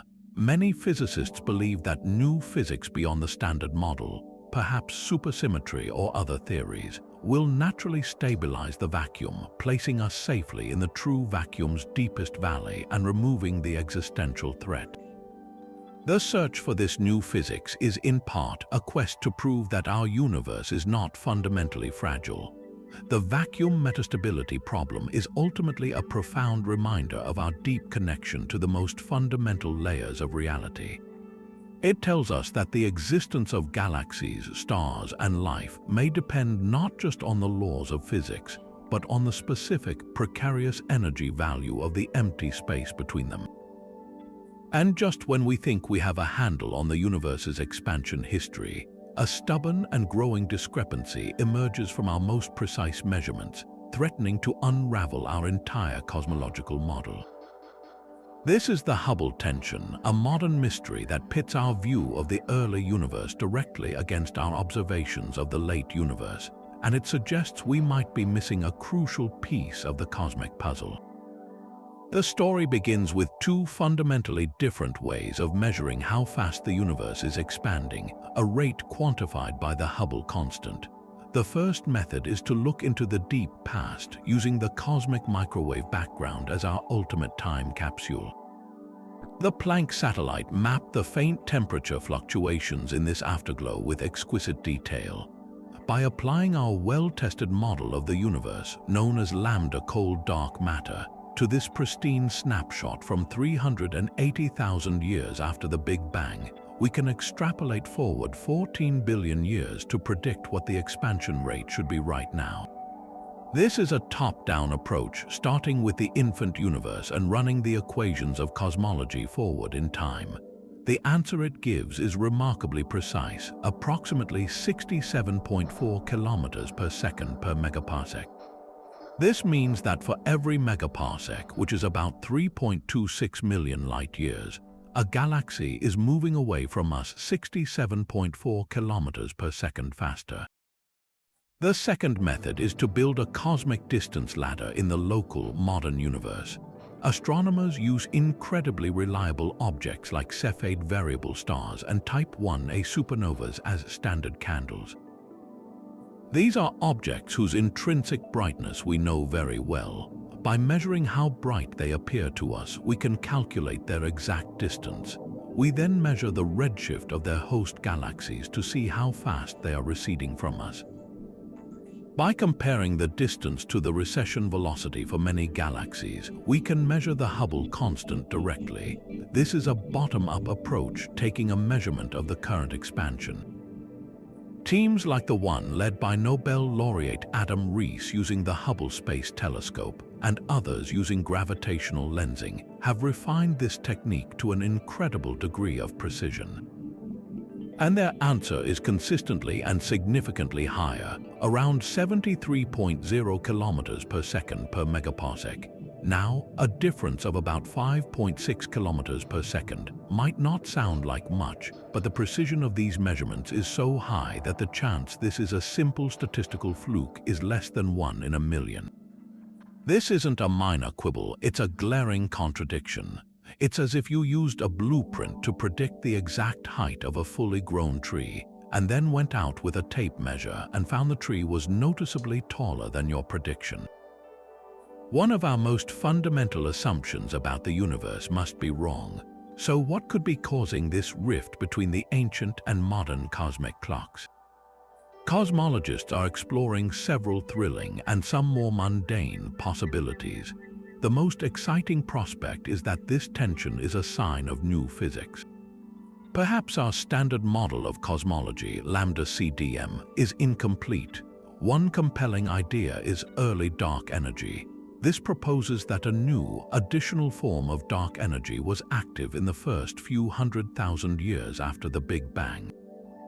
This extra repulsive force would have subtly changed how the universe evolved before the CMB was released, altering the sound waves imprinted on it. This would mean that when we use the Planck data, we are calculating a Hubble constant based on a model that doesn't account for this extra ingredient. Correcting for early dark energy could lower the predicted expansion rate from the CMB, bringing it into line with the higher local measurements. It would be a monumental discovery, revealing a dynamic nature to dark energy that we never anticipated. Another radical solution is that we need to modify our theory of gravity itself. Einstein's general relativity has passed every test thrown at it, but it has never been probed on the scale of the entire observable universe. Perhaps on these vast scales, gravity behaves slightly differently, causing the expansion rate to evolve in a way that our standard equations don't predict. Other proposals suggest that our local region of the universe might be inside a vast underdensity, a cosmic void, which is making our local measurement of the expansion rate atypically high. Or perhaps dark matter has more complex properties like interacting with itself or with radiation, which would have altered the timeline of the early universe. Of course, we must also confront the possibility that the error is not with the cosmos but with us. Despite the incredible care taken, there could be hidden systematic errors in the measurements. Maybe our understanding of Cepheid variable stars isn't as complete as we think, or perhaps there are unknown biases in how we calibrate the giant leap from parallax distances in our solar system to supernova in distant galaxies. Each rung of the cosmic distance ladder has potential for tiny, cumulative errors. Astronomers are relentlessly working to squash these systematics, using new data from the James Webb Space Telescope to cross-check the Hubble measurements with unprecedented infrared clarity. But so far, as the measurements get more and more precise, the discrepancy not only remains, it solidifies. This graph of conflicting values is more than just a plot. It is a battle line drawn across modern cosmology. On one side, the pristine early universe revealed by Planck. On the other, our direct measurement of the contemporary cosmos. They cannot both be right under our current set of rules. The Hubble tension is a gift wrapped in a paradox. It is an undeniable signal that our understanding of the universe, from its first moments to its present state, is on the verge of a profound shift. Resolving it will require either a dramatic discovery of new physics or a painstaking dismantling of our own errors, a process that is already driving the field forward in its relentless pursuit of a coherent cosmic story. Yet, even as we solve the grandest cosmic puzzles, we are confronted by a deeply personal mystery, a case of missing matter involving the very stuff we are made of. Big Bang nucleosynthesis gave us a precise and seemingly unassailable prediction. Ordinary matter, the protons and neutrons known collectively as baryons, should make up about 4.8% of the total mass-energy budget of the universe. When astronomers add up all the visible matter they can see, all the stars, all the glowing gas in galaxies, all the dust, they only account for roughly half of that expected amount. It's a galactic scale accounting error, a baffling case where half of the universe's ordinary content has simply vanished from our view. This isn't the dark matter mystery. This is about the normal atoms that should be right in front of us, and the question is as straightforward as it is profound. Where did half the atoms in the universe go? The leading suspect in this cosmic missing persons case is not some exotic form of matter, but rather ordinary atoms that have simply become incredibly difficult to detect. After the first stars and galaxies formed, the intense energy they released didn't just light up the cosmos. It also superheated vast tracts of the primordial gas that had been left behind. This process created a diffuse, multimillion-degree plasma known as the warm-hot intergalactic medium, or WHIM for short. Imagine the cosmic web not as a structure made of glowing galaxies, but as a gargantuan network of nearly invisible threads, each one a filament of this incredibly hot, incredibly thin gas. This isn't a gas you could see with an optical telescope. It's so hot that it's fully ionized, meaning it doesn't absorb or emit light in the ways we are used to observing. It's a ghostly, pervasive fog that fills the spaces between galaxies, and it's believed to be the primary hiding place for the missing baryons. Detecting something so ethereal requires incredible ingenuity. Astronomers can't see the WHIM directly, but they can sometimes catch its shadow. The technique involves using the brightest persistent light sources in the universe, quasars, as cosmic flashlights. As the light from a distant quasar travels across billions of light years to reach our telescopes, it passes through these invisible filaments. The highly ionized oxygen and other heavy elements within the WHIM will absorb very specific wavelengths of this background light. By analyzing the quasar's spectrum with powerful instruments like the Cosmic Origin Spectrograph on the Hubble Space Telescope, scientists can search for these tiny, telltale dips in the light. It's painstaking forensic work, like finding the fingerprint of a ghost on a single strand of light that has been traveling since the universe was young. These observations have confirmed that the WHIM is indeed there, and it contains a colossal amount of mass, but piecing together a complete census from a few scattered sightlines is an immense challenge. Another potential reservoir for the missing matter lies closer to home, in the intricate halos of hot gas that surround individual galaxies. This is the circumgalactic medium, a dynamic, complex environment that serves as a galaxy's atmosphere, its recycling center, and its interface with intergalactic space.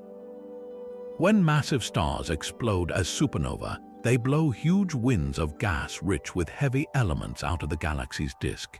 This material doesn't always escape entirely. Much of it is launched out into the circumgalactic medium, where it can eventually cool and fall back in, fueling new generations of star formation. This process, known as galactic fountain flows, means that a significant fraction of a galaxy's ordinary mass isn't in its stars but in this extended hot halo. Like the WHIM, this gas is extremely hot and difficult to observe directly. It reveals itself through the same absorption line techniques against bright background sources, and through its faint, diffuse X-ray emission that specialized space telescopes can just barely detect. Mapping this missing matter is one of the key goals of modern observational cosmology, and it requires a multi-wavelength assault. While ultraviolet and optical telescopes hunt for absorption lines, X-ray observatories like NASA Chandra X-ray Observatory and the European Space Agency's XMM Newton are tasked with detecting the faint glow of this million-degree gas. The data they collect is then combined with sophisticated computer simulations of the cosmic web. These simulations, which model the gravitational evolution of the universe from the initial conditions seen in the CMB, predict exactly where the filaments of the WHIM should be. Astronomers then use these maps as a guide, pointing their telescopes at the predicted intersections of the cosmic web, searching for the confirming whisper of absorbed light that will finally close the case on the missing baryons and complete our inventory of the ordinary universe. Projecting forward from the violent, finely tuned beginnings we've explored, we arrive at the most profound question of all: how will the universe end? The entire cosmic story, from the initial quantum fluctuations to the strength of dark energy, has been a prelude to this final act. The universe's ultimate fate was not written in the stars, but in the first fractions of a second, locked into the values of fundamental constants and the density of dark energy that began dominating billions of years later. We are now living in the brief, vibrant middle chapter of that story, a golden age of structure and light nestled between a brilliant, chaotic beginning and a long, fading future. The most widely accepted projection, based on our current measurements, is known as the heat death or the Big Freeze. In this scenario, the relentless acceleration driven by dark energy continues unchecked. Over the next 100 billion years, all galaxies outside our immediate local group will be pushed so far away by the expansion of space that their light will be redshifted into invisibility, vanishing beyond our cosmic horizon. The night sky for any future astronomers in our galaxy will grow utterly, profoundly dark. Within our own galaxy, stars will continue to be born, but only for a time. The raw material for new stars, the interstellar gas, will gradually be used up or blown away.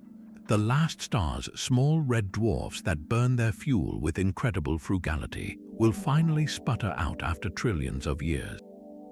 The universe will become a cold, expanding graveyard, a sparse soup of black holes, cold neutron stars, and dead planets, all drifting ever further apart. Proton decay, a predicted but not yet observed process where matter itself disintegrates, would then complete the dissolution over unimaginable timescales. The universe would approach a state of maximum entropy, a final equilibrium where no energy gradients remain to do any work, no heat flows, and no change of any kind is possible. It is the ultimate silent stillness, a permanent, frozen end to all activity forever. A far more violent alternative is the Big Rip. This fate hinges on a specific and particularly terrifying form of dark energy known as phantom energy. If the strength of dark energy isn't constant but actually increases over time, its repulsive force would eventually overcome every force in nature. First, it would tear apart galaxy clusters, then individual galaxies. About 60 million years before the end, the expansion force would rip stars from their galaxies. In the final months, it would tear planets from their stars. In the last minutes, it would rip apart planets and stars themselves. In the final terrifying microseconds, atoms and atomic nuclei would be shredded apart by the violent expansion of space itself. The universe would end not with a whimper, but with a catastrophic, absolute disintegration of space-time, leaving behind a meaningless void of disconnected particles unable to ever interact again. The initial conditions that allowed for the strong nuclear force to bind quarks together would be utterly overthrown by a dark energy that grew too powerful. Then there is the specter of vacuum decay, the ultimate existential threat lurking within the laws of physics themselves. As we discussed, our universe might exist in a false vacuum, a metastable state that is stable for now but not truly the lowest possible energy state. If a quantum fluctuation anywhere in the cosmos created a bubble of true vacuum, it would expand at the speed of light, rewriting the laws of physics as it goes. There would be no warning. One moment the universe would exist as we know it, the next an invincible wall of fundamental change would sweep through, instantly altering constants like the mass of electrons and the strength of forces. Atoms would cease to hold together, chemistry would become impossible, and every structure in the universe would be instantly erased. This would be a silent, swift apocalypse that ends not just life, but the very physical framework that makes matter possible. The fact that this hasn't happened in 14 billion years suggests our vacuum is stable for extraordinarily long timescales, but the mathematical possibility remains a haunting reminder of our cosmic fragility. In beautiful contrast to these endings of decay and dissolution are cyclical models, which offer a vision of cosmic rebirth. These theories suggest that the universe has no true beginning or end, but instead undergoes an eternal series of expansions and contractions, a cosmic cycle of death and resurrection. In one version, the Big Crunch, the current acceleration would somehow reverse. If the density of matter and energy were high enough, gravity would eventually win out, pulling everything back together in a mirror image of the Big Bang. The universe would collapse back into a hot, dense state, potentially triggering a new Big Bang and a new universe from the ashes of the old. Other models, like the conformal cyclic cosmology proposed by Roger Penrose, suggest that as the universe expands to maximum dissipation, the distinction between particles and radiation is lost, effectively resetting the clock and allowing a new Big Bang to emerge from the infinite future of the previous one.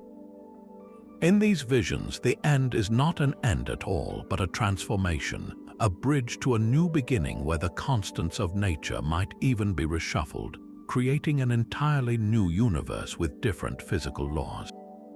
Our universe's story would be just one volume in an infinite cosmic library. Each of these destinies is a direct consequence of the universe's first moments. A slightly stronger inflationary field could have made dark energy too powerful, leading to a premature Big Rip. A slightly different density of matter from nucleosynthesis could have tipped the scales toward a Big Crunch. The incredible fine-tuning that allowed our universe to last long enough for us to exist is what makes contemplating its eventual end so poignant. We are the universe's way of understanding itself, and we are doing so in the fleeting golden age between the fire of its birth and the ice or fire of its death. Our quest to understand the end is ultimately a quest to understand the beginning, and to find our own meaningful place in a story that spans from the first quantum tremor to the final, fading echo of existence. And so we find ourselves at the end of this cosmic journey, having ventured from the very concept of a beginning to the farthest reaches of a distant future.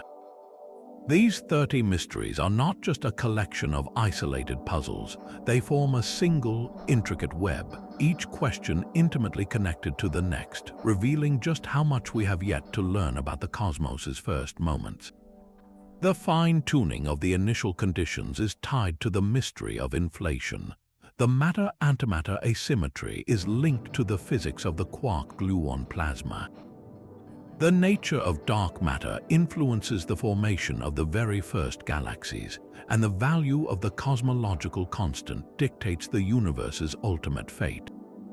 This interconnectedness shows us that our ignorance is not a simple lack of information, but a profound missing piece in a grand, unified picture of reality. We are like detectives who have gathered countless clues, but have not yet found the key that unlocks the entire case. Yet, to focus only on what we don't know is to overlook the breathtaking progress we have made. A century ago, we didn't know the universe was expanding. We had no idea that the cosmos had a beginning. We didn't know what stars were made of or how they shone. Today, we have a detailed, mathematically precise timeline of the universe's history from a fraction of a second after the Big Bang onward. We have captured the afterglow of creation and mapped the invisible dark matter scaffolding of the cosmos. The fact that we can even formulate these deep mysteries, the horizon problem, the hierarchy problem, the nature of dark energy, is a testament to how far we have come. Every one of these unanswered questions is not a roadblock, but a signpost pointing toward a deeper level of understanding, an invitation to a revolution in physics. Each mystery represents a potential threshold.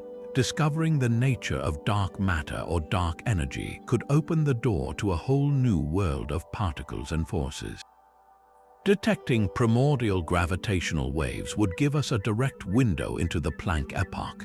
Solving the black hole information paradox might finally reveal the true connection between gravity and the quantum world. These are not small adjustments. Any one of these discoveries has the potential to completely overturn our current models and rewrite the textbooks, offering a new conception of space, time, and existence itself.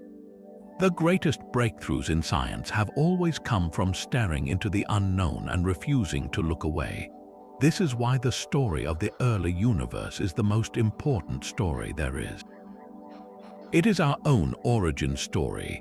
Every atom in our bodies was forged in the heart of a long-dead star, and the protons within those atoms are relics from the first second of the Big Bang. We are not just living in the universe, we are a part of it, a way for the cosmos to become conscious and begin to understand itself. This quest for knowledge is a fundamental human endeavor, a celebration of our curiosity and our relentless drive to explore. So, as we look up at the night sky, we are not just seeing points of light. We are seeing a history book, a laboratory, and a frontier all rolled into one. I encourage you to keep that sense of wonder alive. Follow the new discoveries from the James Webb Space Telescope, read about the latest theories in physics, and never stop asking the big questions. The universe is the most exciting mystery there is, and we are all a part of unraveling it. I would love to hear which of these 30 mysteries captivates you the most. Was it the terrifying possibility of vacuum decay, the enigma of what preceded the Big Bang, or the haunting silence of the cosmos's missing baryons? Share your thoughts in the comments below, and let's continue this incredible conversation about our place in the cosmos.